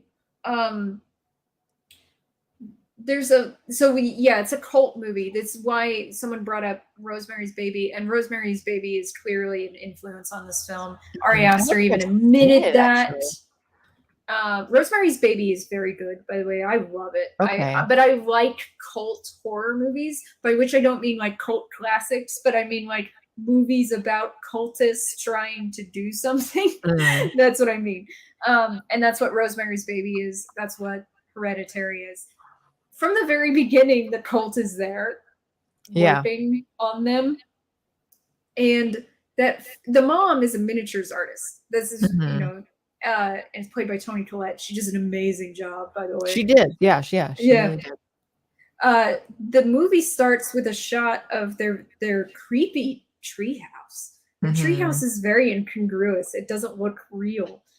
So it starts with a shot of that treehouse, sweeps over to the window of the mom's miniatures workshop, goes in there, zooms in on one of the miniatures, and it's actually Peter, the son's room, and then it turns into actually being his room. And that shot is so damn important to telling you everything about this movie. So the first shot is like of the treehouse. Everything important really happens in the treehouse, and also the fact that the shot turns and sweeps and goes towards Peter is basically saying he's the target, and Yeah. and something is coming after him. And I thought that was, for one thing, And Peter's the brother. Peter's the brother. It's very brilliant, and there's lots of like really subtle things to show you that the cult is coming closer and closer and closer to their goal. For one thing, the way that the sister dies, Charlie, that's her name. God, first of all, I was so surprised. Yeah, was that when you messaged me, you're like, WTF? Yeah, when I said what the fuck, because I was like, did she really die? Did that just really happen? That was so fucking violent and horrific, and Peter's reaction is so, he's in shock. He's clearly in shock. Yeah. But like it's like really weird. But like, yeah, like what are the chances that would happen? So the chances are 0 if there's no cult involved. Yeah. Because the pole has their cult symbol on it.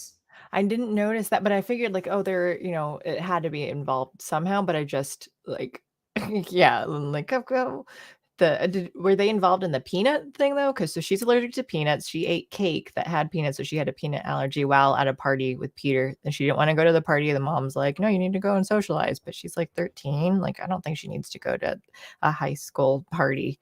That was kind of a weird choice that the mom made to like go socialize with people. But and she even says too, like that, because she's like, are you going to be drinking there, Peter? And he says, no. I'm like, okay, you're taking your sister. That means like for sure means no drinking. Like, why are you sending your daughter to a party where you believe there's going to be alcohol? Like, yeah, I just think that's not great parenting. No, which is why he kind of blames her too. Yeah. He's like, why? Like, yeah, she didn't want to go and you made her.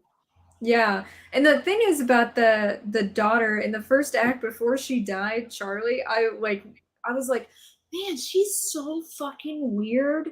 Like, not in a normal way of weird, Yeah, but like an uncomfortable, she's gonna become a serial killer weird when she's older. Disability. And I'll say too, like, she was weird to look at. Part of me was like glad she died because I was just like, I don't want to look at her anymore. I'm pretty sure that's why she was hired. Yeah, I think so too. But then when I was looking at pictures of the actress later, I'm like, she doesn't look as bad. I think they were, able to make her look more frumpy and stuff too. And because like in other photos, like, yeah, she's got like the kind of hooked nose thing going on, and so it's kind of weird, but it's not as bad as that movie. Or maybe as she grew older, like she's just kind of grown out of the awkwardness. But yeah, she seemed like she was on some sort of weird spectrum thing that was just like, yeah, because that's not a normal 13-year-old behavior that she had. I wouldn't even know that I would consider cutting the head off of a dead bird normal for being on the spectrum. I forgot about that. Yeah, that was the part that really definitely and had more. Yeah, I forgot about that. So there's definitely more to her going on, but I guess that makes sense too. Like, is it the weirdness because she already had the soul of the king of hell or whatever in her? Because I was like, how, like, or why, like, why was she that way? Like, was the cult just able to? Maybe they were doing this whole, like, they were preparing for it the whole time. So they were trying, like, whatever they were doing in the past was like trying to prepare and get him into the children. Actually the attempt of getting Charlie's, who is the reincarnation of this god they were going after, into Peter is their second attempt at manifesting him into a male body. We know that because at the grief group, the woman was saying, the mom said that her brother killed himself in their mom's closet for leaving a note blaming the mom, saying she had tried to put voices in his head. So he was their first attempt. Yeah. And that is always my favorite part of one of these cultist horror movies, is that there's always this clue somewhere in the first or second act that this is another attempt. This isn't the first attempt. I always love that detail, and they did. That's what's in Rosemary's Baby. There's a previous woman who they attempted to do it with. So it's like when they manage to do that, it makes me happy because it's like, why are we watching this one? And it also shows that the cult is attempting this several times. They're going to keep trying until they get it right. And they're just watching the time they got it right. Even Charlie was saying like, "Oh, Grandma wanted me to be a boy." And that seemed unsolicited too. Like, why did you bring that up right now? I'm like, oh yeah, and so like because they were expecting or they needed it for what she was, and maybe also her name is Charlie. Like they're going by even a boy's name, or even though the parents were unaware. But so that's what like. I guess like I said, like the concept itself, like it was interesting, but I didn't like the ending where it was creepy. But I just didn't understand like why was the mom like if the goal is to like change all this, like why did the mom and the dad when he got burned up, he caught on fire, like why did that happen? Why was the mom possessed? And like and was she just having to kill Peter though? Is that the possession? Was that like, oh, he needs to die so Charlie can take over his body? So because then she's like crawling around, and yeah, it was creepy when she was like up in the corner, like he's asleep in bed, and you can just see like the silhouetted a bit too, so you're not in focus, and but like once you notice it, you're like, oh yeah, that's terrifying. But then I was just also like, but why? And then I thought it was hilarious when he like starts to turn around and then she like leaves, but she's like in the air and like kind of crawling away though. I'm like, couldn't you have done that in a little scarier way? Because that was just silly to watch. Like, cause I guess it was like, oh, it's supposed to be creepy in that too, but I was just like, I don't know. I'm kind of trying not to laugh, but then like then she's up in the corner again too, because it's just like, okay, if you're like, why are they always like in corners up in the ceiling though? Like it's always creepy. I just didn't understand the purpose for that happening to her, outside of like maybe just needing to kill Peter. And then when in the or in the attic, she's just like killing herself or like already dead. I don't even know if she was already considered dead or not. She's stabbing herself in the neck. She's not stabbing herself. That's not what she's doing. I thought it was what she was doing at first too, but then as she speeds up, I realized what she's doing is you saw this destroyed piano downstairs, and there were some sounds of her destroying the piano. Yeah, I thought it was like wire or something. Yeah, it's wire. She's cutting off her head, and I don't think she's dead. The look on Toni Collette's face in that scene suggests to me that she doesn't have control over her body, but she is aware of the fact that she's in the middle of killing herself. Okay. And she does, and she's also scared for Peter. Like I feel like Toni. This is one of the reasons why I think Toni Collette probably should have at least been nominated for something for this movie, and she wasn't. She was totally snubbed in everything. And it's like her performance is amazing the whole way through. See, initially I thought like the first time I watched it, I thought it was like piano wire, so that she had on her neck. And then the second time I watched it again yesterday, or whatever, I thought she was holding something that stabbed herself. So I went in the reverse where I was like, oh, like because I'm like I thought this whole time, like no, am I seeing something that she stabbed? But yeah, she's like she's sawing off her head with it. Yeah. So I was right the first time. But I don't think they answered the question about whether or not actually it was successful in the end. That what the cult wanted was successful. Yeah, because they did say like Charlie, when Charlie is in Peter's, it was kind of like a lot where like, okay, you've got Peter, his soul is gone, now Charlie is in here, but Charlie is also the embodiment of a king of hell. So I'm like, okay, there's a lot of stuff that's got layers here of what's going on with this human. But then I didn't know like if that was just Charlie, like, yeah, it makes sense that she's just confused because like now she's alive again. But then it's like, okay, but what about the king of, like, wouldn't a king of hell seem more familiar? I think see, the thing is though, is that I think it's like like if you were like when Christ was born, it's not like he's aware as that he is Christ, and then like so maybe like they're having I think Charlie is born as Paimon, but doesn't know that. But all the personality inclinations are there. That's why she's so fucking weird and awful. But then but she's still like a kid. So like when she's in her mom, she's like, "Where's mom?" You know, she's like worried and everything. But like, the reason why I'm like unsure in the end whether or not the cultists were successful is the fact that I don't think we ever get a tongue click. Which, by the way, audience, the tongue click is the thing that Charlie does. Like, it's a weird habit of hers. So, and he did, like, he kept hearing it because she was around and stuff. And like at one point when he was in class, he did it because she was. But we don't get any confirmation. If there had been a tongue click, I would have been like, okay, yes. But I don't. If it didn't happen when he fell down out, he fell out the window or jumped out the window, whatever, and fell down. Then there was like a white orb or something that floated into his body. If it wasn't Charlie, like what would that have been?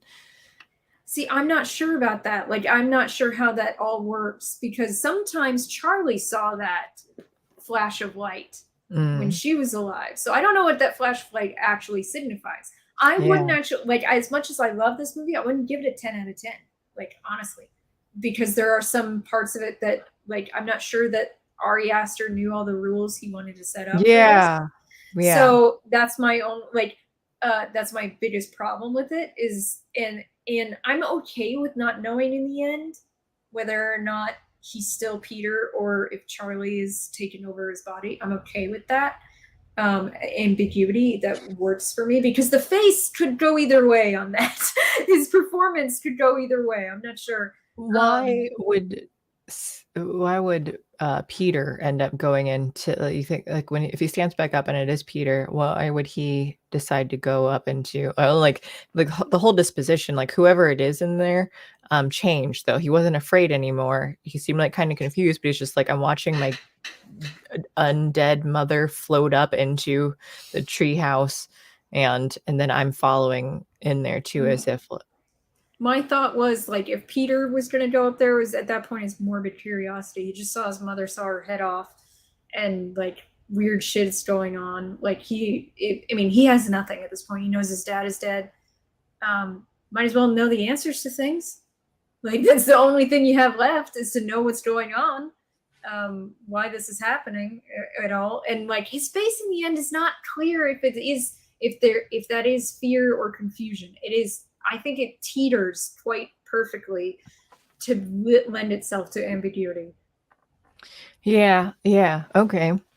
And why were the cultists naked? Just general cult stuff, you think? Well, one movie lover I follow said that was about not being afraid. They're literally not like, if you're naked, you're vulnerable. But if you're, and he's right, if you're literally not afraid as you're naked, that means that you feel absolutely assured of your safety, which is scary. Like a person who is not afraid when they're naked and out and about, that's terrifying. Yeah, like I would not trust a person like that. Like, of course you're in a cult. Like Stevie J says, I want a cult movie where they summon the Yas Queen. And and Wallace Williams mentioned Stranger Than Fiction. Alex loves that movie. Yes, I do. I absolutely love that movie so much. Let me see, what notes do I have on here? Oh, the only note that I actually wrote was, why would you not take your EpiPen with you always, especially as parents?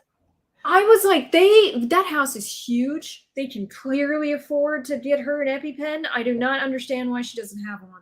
Well, didn't they say, like, at the funeral, the grandma's funeral or something, they're like, oh, make sure we don't have her EpiPen with her. Like, I thought they do have one. They just didn't have it with them. Yeah, like at the funeral at the beginning. EpiPen. I remember him saying, "There's not nuts in that, is there?" Like I remember him, the dad asking her that question, but I don't remember anything about it. Yeah, the mom mentioned said EpiPen on it. She said something like, "We don't have the EpiPen," so it exists. But like, what? But then I even thought, then why would you not have that with you at the funeral? Why would you not have her take that if it's something that, like, hey, this could kill you? You say, like, this is on you at all times wherever you go. So I just did not understand. Yeah. So I'm like, I'm not a parent, but I would just think that I would have my child do that, like have that with them. Like it's gonna be in your bag. Because even like I knew that kids with asthma too, like in the middle school program where I'm like, yeah, they needed inhalers on them. And so yeah, but that was pretty much that's the only note that I wrote for that movie. And then we went over like all the other questions and stuff that I had too. So I don't know. Like I said, like I like the idea. I just think that it's not enough horror up front. Like they do a good job of like, hinting foreshadowing and everything and throughout it. But then there was just parts where I was like, why is some of this like the horror is spooky, but why is that happening to the mom and stuff too? Where I'm like, I am creeped out. It did make me feel creeped out for a while in my house. But I was just like, but why? So I think in rewatching it, I liked it more than I thought I remembered liking it. So I'll say. I was gonna watch Midsummer next at some point, but Yeah, it's been a I long hear time since bad I've things seen that. about it. And I can't remember. No, maybe because it's based off of another film, isn't it? I thought. Let me see, because is this in English? Because I think I watched one that was in, maybe it was actually in Swedish or something. I thought it was based off of like another movie that was like the same thing, but I can't remember now. So I either watched, maybe I have seen this movie, or maybe I watched like an older one that it's inspired by at least. So I'll need to, yeah, I think we can check this out at some point then. Talk about it. What's the last one? Tucker and Dale versus Evil. Let's do that, and then if we have time to do the other things. But I also know you're still doing your October streaming. Yeah, and in 10 minutes I have to feed the cats. Oh yes, okay.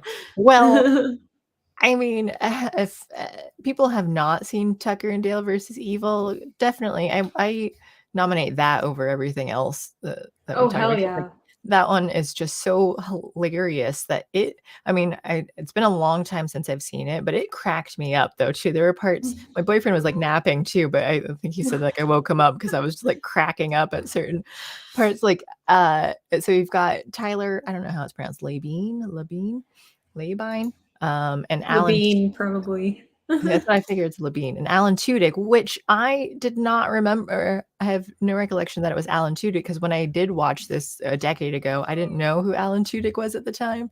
I hadn't watched Firefly.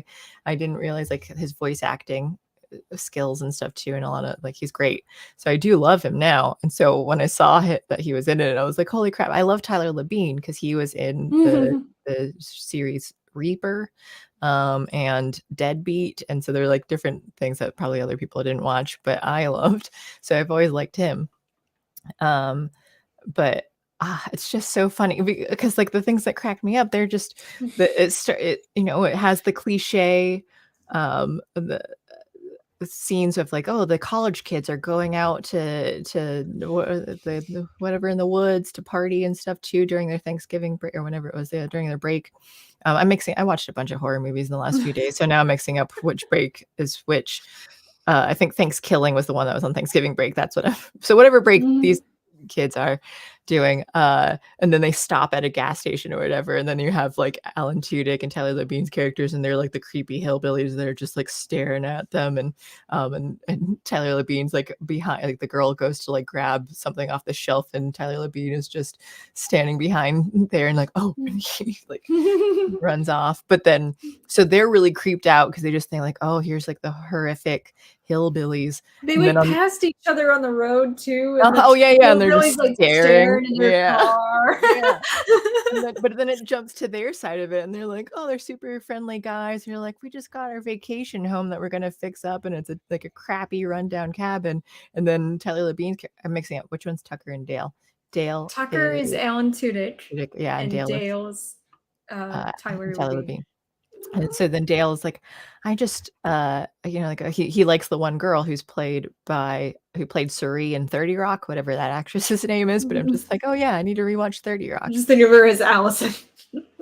Allison, yeah. That's her character's name. Yeah. So then Allison, so he just has a crush on Allison because she's so pretty, and then he wants to go talk to her, and they're like, "Oh, like no, I can't go." And he goes to talk to her, and he just has the scythe. scythe. I Wait, always what mix up it? with the scythe, or is it the? There are two different things. One, the scythe is like when it's holding it smaller. I have to look this up. Go ahead. Like the thing is that like Tucker tells him, no, you're a moderately Really good. attractive Yeah. man. Go talk to her. She's just a human being. And he's like, oh, what am I supposed to say? And he's like, whatever you say, just smile and laugh. And like the worst advice Yeah. ever. But then he's just asking whatever he says when he goes over there though, but he's just like, yeah. And he like starts and he's holding the scythe. Yeah.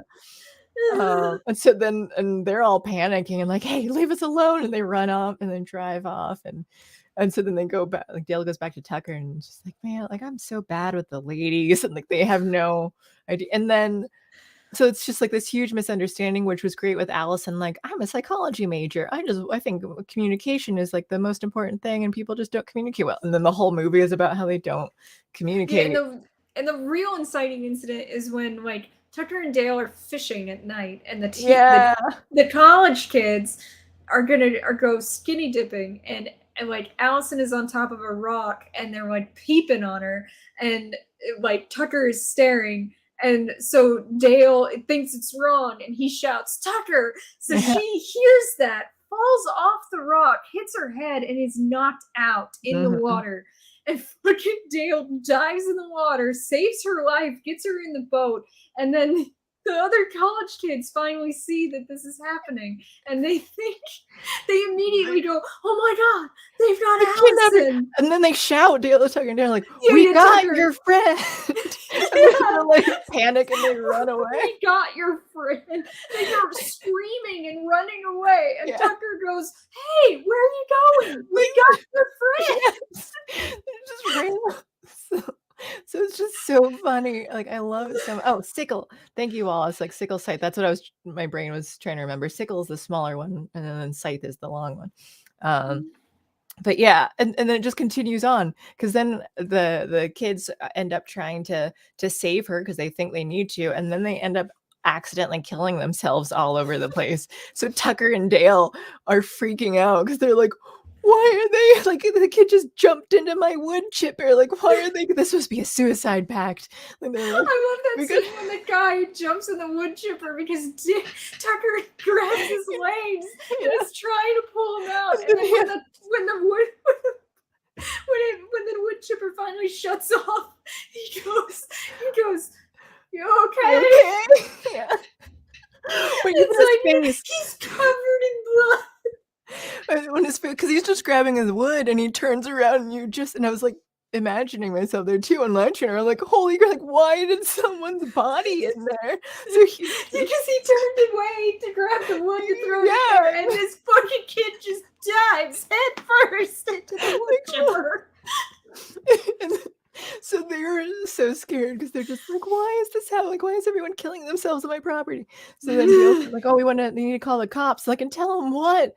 That like there's a bunch of college kids just going around killing themselves on our property. Like, no one's gonna believe that, but that's the truth. The greatest line ever, which is repeated in the movie, is like, tell him what? Well, officer, we've just had a doozy of a day. We were doing our chores around the cabin. But it was great because he said that as if like, what will we tell them if we called the cops? So he does say doozy, and when the cop does come, he does say we've had a doozy. So he just reiterates the whole thing. Yeah. Like, we were doing chores around the cabin, and then when all of a sudden these college kids just started killing themselves all over my property.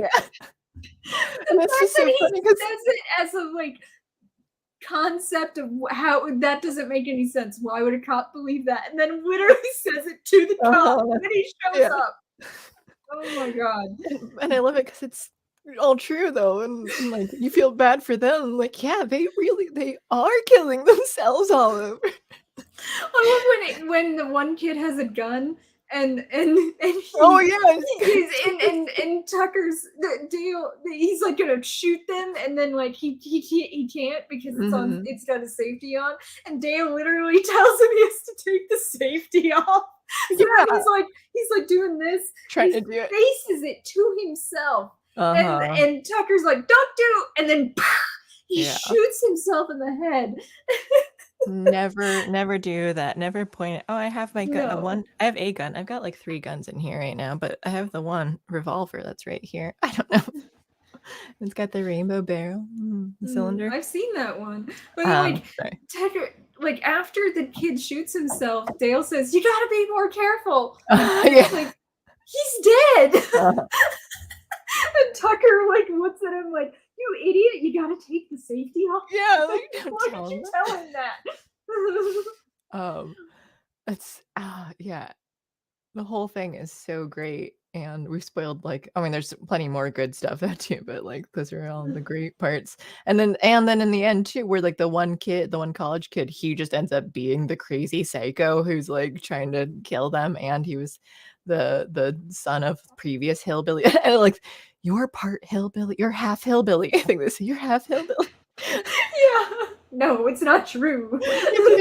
So it was just so funny. Hi, John Della Rose. I'm sorry, John. I keep every time like I'll check Twitter, I'm like, oh yeah, I wanted to join the stream today, and then I just got sidetracked and stuff. And she's begging because it's 6 o'clock. It is. Oh, he is. Okay. Well, I can talk to chat for a minute, and then if we have time, we can do the Twitter things. Because I don't really have, I mean, outside of just gushing over Tucker and Dale, like everything was great about it. They were good with the tropes and things, and yeah, it's an amazing movie. Hilarious. It will not disappoint. No. But all right, go ahead and feed me. And the other cat. Oh, Lily. Lily is not as chatty. She doesn't like try talking and stuff as much because she's never in the room. So I sometimes forget about her. Let me start screen sharing a couple of these tweets here. Prepare those. Let's see. Are you guys in chat saying anything interesting? Oh, I guess back over at Hereditary. Johnny Boy says, I read his face at the end as the demon having taken over and admiring his effigy. Oh, okay. That he wasn't. The whole time I was seeing like kind of confusion. But maybe, I don't know, because it just kind of seemed like, what is happening here to me? Winky, you don't think Midsummer is very good? Clearly, it wasn't good enough that I remember it. I remember them doing like the May dance thing of like dancing around. But again, I don't know if it was that movie or I was watching a different movie that had like a similar plot. Because I want to say it was from the 70s was the movie that I had watched. But I'm having trouble finding anything about where Midsummer was inspired by. But I could have sworn Midsummer 70s, 1970s. Let's see. Midsummer tradition of folk horror. I don't know. Was it based on the 70s? Was it just a movie that was based? I'll have to watch it and see if I actually know what it is. Second is longer. Oh, yeah. That movie is on par with Shaun of the Dead. Ooh. I haven't seen Shaun of the Dead in a long time. So I don't, because maybe it's just because Tucker and Dale is one that I've seen recently. I kind of think that I probably find Tucker and Dale funnier, but I need to rewatch Shaun of the Dead and see how I feel. I don't want to start a fight or anything.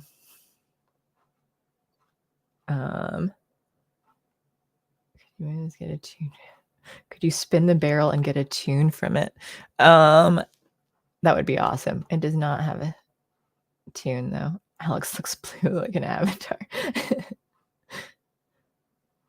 Wicker Man. Let me see. Did I see that one? I have watched. What have I watched lately? I've been writing them down because I'm trying to watch a bunch of horror movies for October.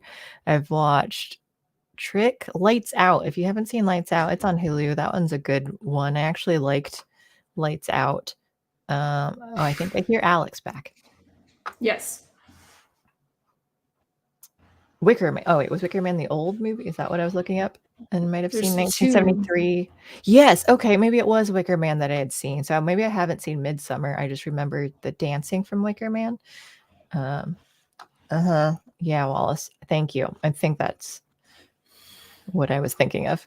I was just talking about some of the other movies. I saw Lights Out. What is it? Velocipaster Things Killing. Curse of Bridge Hollow. Netflix keeps showing that to me. And it's a weird, like, are you a child? It's like a children's movie, but then they like swear and stuff in it. And so then I just think it's something where I'm like, maybe in the 90s it might have been more okay because they were more loose with swearing and stuff, but it kind of felt like I don't think parents are okay with that now. So it was like a weird thing of like, where are you trying to like go back to that time to allow a little bit more maturity in it, or but it's like going to be iffy though, because that's why it has mixed reviews, because I'm like, okay, like it's not an old enough for people to like be interested in watching it that would be okay with swearing, because it is more for kids. So I'm not sure the direction they were trying to go with that. Lights Out, Curse of Bridge Hollow. I'm trying to work through Dahmer, but we'll talk about that next week. Yeah, I'm on the 5th episode, so I'm about halfway through. I think me too, or finish 5th, somewhere around there. Yeah. Got notes for that. Trick. I watched Trick. That one was all right. I liked the ending. I liked that it kind of ended up being, oh, it's like a serial killer, but then they were like trying to make it a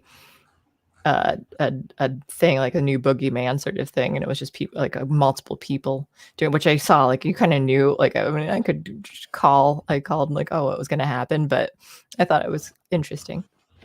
Okay, well, Tucker and Dale. Watch Tucker and Dale. Someone mentioned, I forget who it was already, sorry, that like it was on par with Shaun of the Dead, and I was I have to rewatch it and compare, because I don't know which one I'd say I like more. I'm saying Tucker and Dale because I just watched it. It's been long. I think I like Tucker and Dale versus Evil more. If we're talking about the Simon Pegg Nick Frost movies, though, I think I like Hot Fuzz the most out of all of those. I haven't seen that many movies of them, so I don't think I've seen Hot Fuzz. Pretty much just Shaun of the Dead. Hot Fuzz is amazing. It's really so good. Yes. It is. It's actually kind of a cultist horror film. Oh, okay. Of course you'd like it. All right. Well, let's try and work through these real quick. What is this? I don't even remember the stuff. Oh yeah, and just Twitter, I saw a thing saying that Ezra Miller could go behind bars for a long time. And apparently he's facing, well, let me just open the next page. What is it? Facing 26 years in prison after pleading not guilty to felony burglary charges. And I think from what I had read before, he like broke into a neighbor's house to steal liquor or something. Which there's something like really wrong with him. Like, yeah, it seems like emotionally needs help. But I also say, if it was like breaking in to steal liquor, I do think 26 years in prison is excessive. So yeah, unless he assaulted the homeowner too. That's what I don't think there was. I mean, because he has assaulted people before. Really? He has. And he's gotten in trouble with it more than once, I think. In the state of Vermont, I don't think it says anything about any violence, though. So, which I might be able to understand. But even then, 26 years, though, like it wasn't murder. Yeah, that's true. So, yeah, I do think that, especially like if you just pay for damages and pay for like, maybe something with trauma. Like I'm not a big fan of, especially like nonviolent crimes, people going to prison. The thing is, I'm getting really tired of him getting away with. He's been committing crimes left and right and just getting off every time. So I have a little less sympathy for him. Like I don't like. I'm like, fair. Like, because at some point he was going to hit a district that wasn't going to put up with it, because he was committing crimes all over the world. Like I think it was in some like Sweden or something where he assaulted someone. I can't quite remember. Iceland, but like he's been like out of control and no one has been punishing him for it. And like I think that's when someone has a personality disorder or emotionally disturbed problem, and they keep committing crimes and they keep doing things, and they keep getting off. They never learn. So I'm like, Yeah. they basically did him a disjustice by not really punishing him for his past Yeah, they're just enabling him. Yeah, and so then he keeps doing it, and eventually it's going to be a Russian roulette game with the justice system, depending on where he is. Finally, he's going to hit a justice system that is not going to be lenient. And and that's my problem with this. He's a they them, right? So then I guess are we mispronouncing him? If that's true, I did not know that. Like, yeah, because like the whole article just kept saying they or something, and I feel like I heard about it at some point, but I don't know.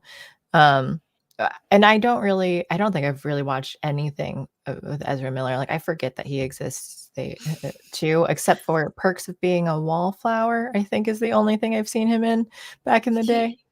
He was in Fantastic Beasts and Where to Find Them. I like the book, but I never watched the movies. And he played the Flash in the Justice League movie. Nope. He's not a very good Barry Allen, honestly. Oh, really? Not a good Barry Allen at all. Yeah, so that's why I just like I hear his name every now and then. I'm like, oh yeah, Perks of Being a Wallflower guy. All right. Well, yeah, it sounds like again like enabling with people with issues that they mental health problems and that they need help, and instead of doing that, you're just like, well, it's okay. It's you're fine. You can do, and now you're changing pronouns and things too. So like probably trying to figure out yourself and not doing a great job of that. Let's see. Oh, this is the Wakanda thing. I actually don't know if I looked through what this was. I didn't read the article because it's too stupid. Okay, what Wakanda can teach us about the future of American cities. Why Wakanda might be a model for our future cities. So we wall them off. We have some sort of space rock that is basically technological magic. We become isolationist. Oh yeah, I mean, I am okay with isolation. I'm kind of I'd say I'm in isolation. We have a method of leadership wherein if our leader is bested in combat, they are no longer the leader. Yeah, no. Okay. What kind of retarded? Like, you're literally talking about a society that is isolationist. Yes, let's go. Sure, let's go that way. Let's not let anyone come to our and they wouldn't like that. The same people who want that are the ones who like let everyone into the country like without anything at all. I know, like the assholes who lord our technology over the rest of the world. Are we doing that now? It was just so dumb. And that's the other thing. All black people. So mono. Monoculture. Mono-ethnic, yeah, completely mono. So you're gonna get a lot of mono in this. Yeah. I mean, like, I can't believe how dumb that was. Like, and they got dragged on Twitter for it too because everyone was like, "Did you watch Black Panther?" Because I don't think you want to be like this. Yeah. I'm not seeing anything interesting on here. Yeah. Okay. Well, that's cool. That's what you want. Start your own civilization somehow, I guess. City. That's funny. I'm glad that he got torn up on Twitter. He did. This it's like New York, totally run by a space rock called Crack. Yeah. He's in that Kevin movie, says Eric Boyer. They're like Kevin for Ezra Miller. Yeah, I think so. Somebody check on Kevin or I don't remember what it's called. Years for him and 26 for her. Well, it would be 52 years. Yeah, 52 years. All right. Well, let's see. We've got Helena Taylor talking about Bayonetta. Do you want to watch it or just talk about what happened? So we can just talk about it. She's accused the makers of Bayonetta of lowballing her intensely for performing the entire Bayonetta 3 game. So she's the voice of Bayonetta in the English-speaking version for 1 and 2. She said that they offered her very little money. She wrote to the 4,000. No. First, they offered her less than that. Okay. So she wrote a letter to the maker of the game and like, hey, they're offering me very little money. She got a response saying that we greatly value your contribution to Bayonetta. And she's like, oh, good. That means that maybe they'll give me a decent offer. So then they offered her $4,000. Yeah, and I don't know how long. It's hard. I don't know how long the game is. See, that's the thing. Even if the game is 8 hours, like say it's an 8-hour game, she's not going to be talking for the full 8 hours. No voices 100% of the time. Right. But when you're in the studio, it's studio time. You get paid for studio time, not for the number of words you speak in the final product. You know, like, and like I think something like $350 could be like a well-known voice actor's pay per hour in the studio.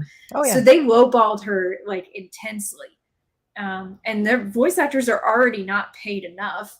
So I know I saw some game developer Grums, I follow him, and he said that he felt like voice actors for video games should be paid the same amount as full-time devs for a video game.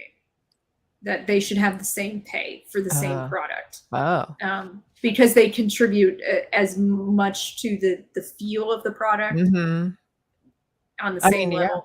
I'm a big advocate. I mean, like I love voice actors and stuff too. Like I worked at an audio studio for a while too, as well. And I'll say even as the engineer, like the studio, I would get like a third. I think when I started freelancing, because I started as an intern, and then I got a third of what they made. So it was like 100. I think it was 150 an hour for like someone to record. Like as the engineer, we got that, and or like the company. So then I got like 50 an hour as for it, and so then I just think as like the voice, whatever it is, like whatever the production is, and then the voice actor would probably get at least that, if not more. And they were, various like McDonald's, Wendy's commercials and stuff.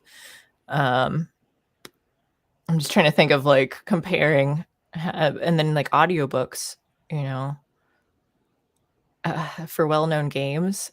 I would expect them to get paid really well, like especially like in the third one. Like this is a successful game. I would say. I would think for the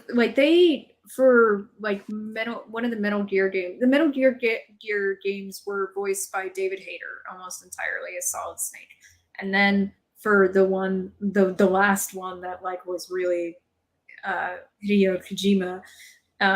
Which he left, and him and the studio split. It was like a messy thing. They changed voice actors to Kiefer Sutherland, and I seriously doubt that was Kojima's decision, because the character's name is David. I'm pretty sure he's named after David Hayter. That's a popular thought because his name came after. He was already voice acted by David Hayter. So like there's a pretty strong idea there that that's how valuable he was. And honestly, a lot of fans of Metal Gear hated the Kiefer Sutherland. Like they're like, no, I wanted David Hayter. David Hayter is Solid Snake. And I think like fans of a game, by the time they get to like the third one, they don't want the fucking voice to change. Absolutely. First, hi, G-Man. Second, I mentioned this in the Discord when we were chatting a little bit about it too, is that like, I mean, I was bothered when I was younger. Like I'm still annoyed with Pokemon changing in the English one, where Veronica Taylor will always be Ash Ketchum to me. Eric Stewart was Brock, and James. You had Rachel Lillis as Misty, and Jesse. So like I knew all these. I knew Maddie Blaustein was Meowth. I knew like and then when they left 4 kids and then did Pokemon USA. They swapped everyone out. They got rid of everyone, except for Jimmy. Blanking on his name right now. He played Gary Oak, and then he ended up taking over for Meowth, and so like he kind of stayed somehow. But like I just even then, like people who are like maybe little kids aren't going to notice that, but once you get to, I'd say like at least I'll just say like at least 12, like I think that's when I think people like recognize that more and be bothered. Like I don't want that change. I hate when voice actors change. Vic Mignogna, he got Me Too'd and then got replaced and stuff. Like so I was bothered when, because he's got such a distinct voice and I love his characters that he does, but when he got replaced and everything, like, well, this character sucks now. Like I don't even care if I liked the replacement. Like you're like, this isn't the same one. Like I was used to this voice. So yeah, I think, and especially I think video games, I think fans are going to be like loyal too. And a lot of people, like in anime and video games, you have a lot of loyal fans to the voice actors. Yeah, you especially. do. So replacing them, it's just not a great move. Well, and that's why it's funny too, because they hired Jennifer Hale instead, who's a bigger voice actor than Helena Taylor. She's much more famous. And the thing is, though, is that it's like I seriously doubt they paid that small amount for Jennifer Hale. I would assume that they had to pay Jennifer Hale more than that, which makes me think they just wanted Jennifer Hale.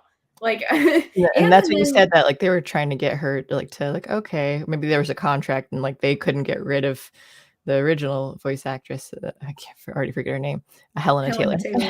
Yeah.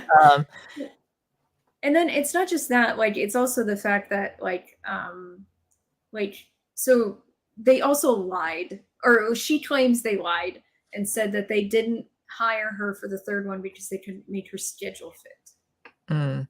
That's what she's saying. That's not true.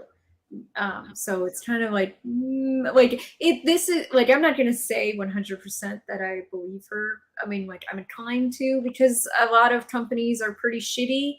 So are you checking your I know you're kind of out of focus. Yeah, like I'm just not sure why it like won't refocus now. So there, no, just focus here. Put my face closer. What was I going to say? I forget everything. Oh, Jennifer Hale. I think I was just going to say that. I've always liked her when she was a Hex Girl in Scooby-Doo and the Witch's Story as Thorn. So, and again though, but that was like, I don't know what, Scooby-Doo and Zombies Island came out in 1998. I don't remember. The Witch's Ghost was like the second movie, so it came out within the next couple of years, I assume. But like, I like recognize, even if I didn't know people's names back then, I recognize the voices as they go on, and then I'm like, yeah, I'm a fan of yours, and like it's stuck with me. So again, it's just the loyalty of voice acting, where it's like I like her, but then I would probably be bothered if I played those games and swapped her out. I'm trying to think. She did a British voice though for it. Yeah. Which is Helena Taylor is British. Right. Yeah. So that sucks for her. And although I like Jennifer Hale, like I just think that's a bad move too. I think replacing voice actors, unless it's like absolutely necessary, like or actors too. I think when I was talking to, was it, I don't remember what we were talking about, but like Bewitched, Dick Sargent and Dick York, where like Dick York had a back injury or something, he just couldn't act anymore though, so he replaced Dick Sargent. Really disliked him. He didn't think he was a good. No one likes new Dick Sargent. Yeah. What was Darren Stevens? Yeah. So no one like knew Darren. He just like, he was, I don't know, more annoying, meaner or something though too. So it was just something, yeah, like his attitude was just not great. So I really disliked him. And I liked the look of Dick York better. Oh my gosh, this just won't focus. It won't focus on you. This is my face. Focus on my face. That should be clipped. I don't know. I'm not sure what to do. Hello. Just keep focusing. I'm gonna give up. It's gonna be blurry forever. Dick in, dick out. So the last one. Yeah. So just when you're especially like, so 2 games, you're used to that. Like, why over the however, and that was years though, because my roommate in college, he played Bayonetta. I remember, and I remember her voice back then too. Yeah, So I mean, I've seen so many videos from Bayonetta, mostly people making fun of Bayonetta, but it's her every time. It's Helena Taylor. So I yeah. don't know. I do think it's like really like I mean, the thing is though is that the idea that a company would treat a voice actor like shit is totally within the realm of possibility because they Mhm. already kind of do. So Yeah. Yeah. Well, that's the thing that me, in Hollywood and everything, they've done that in the past too, where they just don't realize how important some of these things are. And I think voice actors, I thought they kind of stopped doing that as much, though, if it can be helped. But when I thought they were starting to realize, like, no, people care about the voice actors, but apparently not enough. Well, I mean, it kind of depends. Like, this is a Japanese company. This is not an American company. Maybe Mhm. American companies have learned that lesson. Maybe Japanese companies haven't. I don't Like, I mean, know. I that mean, oh, what is it? I think in Sailor Moon, they came out with the new anime Sailor Moon Crystal. They brought back the original voice actors for it all from like 20 years, 30 years prior, however long it was. Um, so like I think they cared about it. They never replaced Ikue Utani as Pikachu in Pokemon. Like, she's done that forever. So I don't know. Maybe they don't care, or maybe they don't care when it's like in other languages. But it seems like that they kind of have like a loyalty. maybe they care about the Japanese voice Yeah, that's what I mean. actors. Yeah, it's like anyone outside of it, like Japanese matters, but like, whatever. All English speakers sound the same to them. So. There's this one anime called God, I can only hear it in the voice that doesn't make sense. It's like Megalobox, I think is what it's called, and it has some people in it doing voice accents that they really shouldn't, so it comes off as kind of cartoony. Oh, Um, and okay. it's kind of a weird concept because it's a bionic boxing anime, and so they're like people have gears in their hands and shit to make them box better, and it's like we already have a lot of head injuries from gloves, um Yeah, making the fist go faster metal. and Yeah, hit they're like, harder hey, it's with gonna just metal in them. kill people. I think you're just murdering people at this point. Yeah, it is called Megalobox. If you're hearing it in Okay. Japanese, it probably sounds like Megalobokusu. Yes, that's what I hear. It took me forever before I finally realized that PlayStation, they're always saying PlayStation. Like, I never knew that that was what was being said until, like, way later. Um, Pumpkin spice is win and good. I agree, Stevie J. We were talking about that last week, how much pumpkin spice is good. Mega pumpkin spice box. Okay. Well, I think that's all the tweets and stuff that we had. I don't think we did because, well, you took a break and then I don't ever look at things. So we don't have a worst tweets of the week this week. No, I put all those in occasional levity Oh, actually. okay. Yeah, yeah. So No, that's fine. Yeah, that makes sense because that's, yeah, more applicable, I think. Um, and so let's see. Oh, didn't do any housekeeping again. That's usual. That's on par. October 30th. That's coming up fast. Slaughterhouse 5 by Kurt Vonnegut, hosted by Juliet. That'll be Sunday, October 30th at, what did we say? She's going to do 2 11 p.m. a.m. Eastern. Yeah, 11 a.m. Pacific, 2 p.m. Eastern. Yes. She finally decided on that. Let's see. Tomorrow, I actually think I was waiting to set it to premiere until after because the way YouTube does the videos, but where Alex interviewed CEO of Utreon.com. So that will air. And I think I'm going to set it for 12 p.m. Eastern, actually, just because now that we have the new series, I think those are going to be too close, You like don't back want to to be, back. yeah.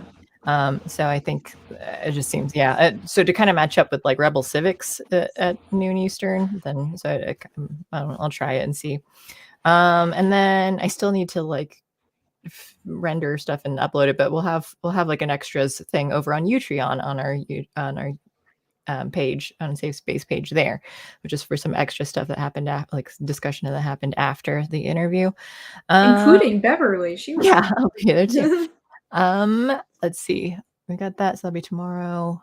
And then we've got Occasional Levity at 2 p.m. Pacific, 5 p.m. Eastern. We've got Adam Coleman will be our guest tomorrow, and I double checked with him today, so all should be well.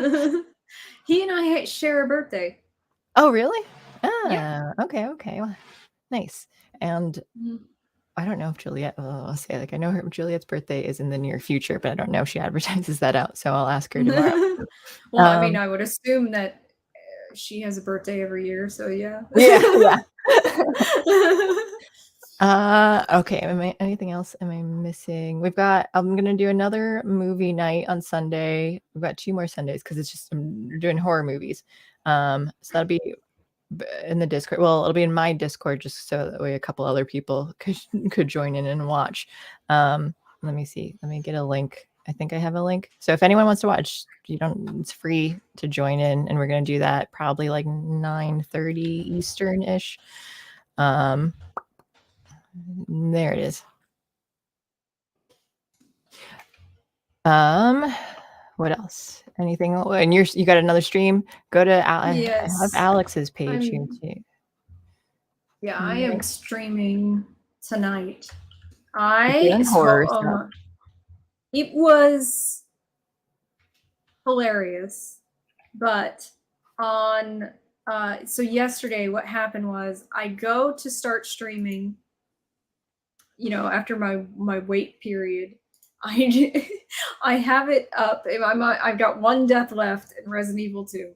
Because remember, I'm as soon as I die 10 times, I move on to the next game in the franchise. So I go in with 1 death, die within 5 minutes of this live stream, and immediately have to end the live stream. Really? And then I started at 6:45 for Resident Evil 3. Yeah, it was pretty crazy. That short stream is still up though. You can watch it if you want to do. It's 5 minutes of like waiting screen time though, so I suggest not watching that part.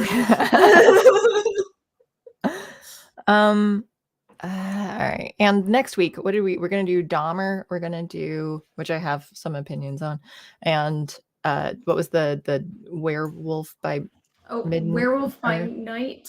Werewolf by Night. Werewolf by Night, the Marvel one. So we'll do that, and maybe some. I don't think we've decided on other ones yet. So I'll make a suggestion: The Killing of a Sacred Deer. Okay, I don't think I know that one. It's by a director I really like. Oh, Killing of a Sacred Deer. Okay, I'll look into that. Is that on any streaming stuff? I don't know yet. Okay. All right. So we'll look into that. We'll find out. But for sure, we'll find out. Dahmer, and for sure, Werewolf by Night. Yes. Oh, Halloween stuff. If you can get that, then I think that would be one too. So I mean, yeah. Because it is almost Halloween. Yeah, so I think that is a good time. We have a new Halloween movie. I kind of think that is apropos to do. Yeah, you're right. And Juliet asked us, everyone likes Juliet the best out of So Adam Coleman, former cute baby. Okay. Yeah, he used to use his baby pic as his profile. Yeah. I forgot. I do remember that. Okay. Well, I think that's everything. So thank you guys for watching. We'll look into those movies later. And I feel like I'm forgetting something, but I think I always feel that way. So we'll just leave it at that. I don't think I'm going to do a post credits tonight either. I'm tired. So have a good night, everyone. Come hang out Sunday night to watch this movie. I don't know what it's going to be, but I learned that I can stream through some other website. I forget what Hyperbeam, I think it's called. I chose that one because it's a Pokemon move. So now we can stream through like Hulu, Netflix and stuff though, I think, hopefully. So that makes it easier. So just find some bad movies or good ones, just horror for now. Okay, well, thank you guys for watching. Thank you, Alex. Have a good stream tonight. Try not to die. I've got 10 deaths on Resident Evil 3 still. So. Okay, all right, well, that's good. And we will see everyone tomorrow for the 2 shows that we've got, 1 premiere and 1 live.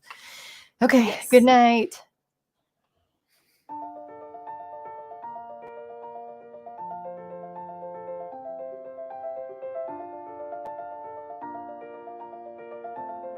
Thanks for sticking around until the end. If you're new to Unsafe Space, check out our deep content library that includes discussions with everyone from James Lindsay to Brett Weinstein. And please consider helping to fund our work by visiting unsafespace.com/donate.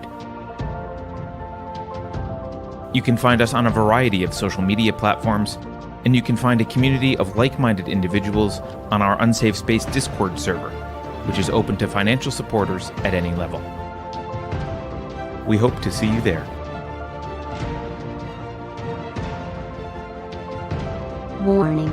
This is an unsafe space. Dangerous ideas have been detected.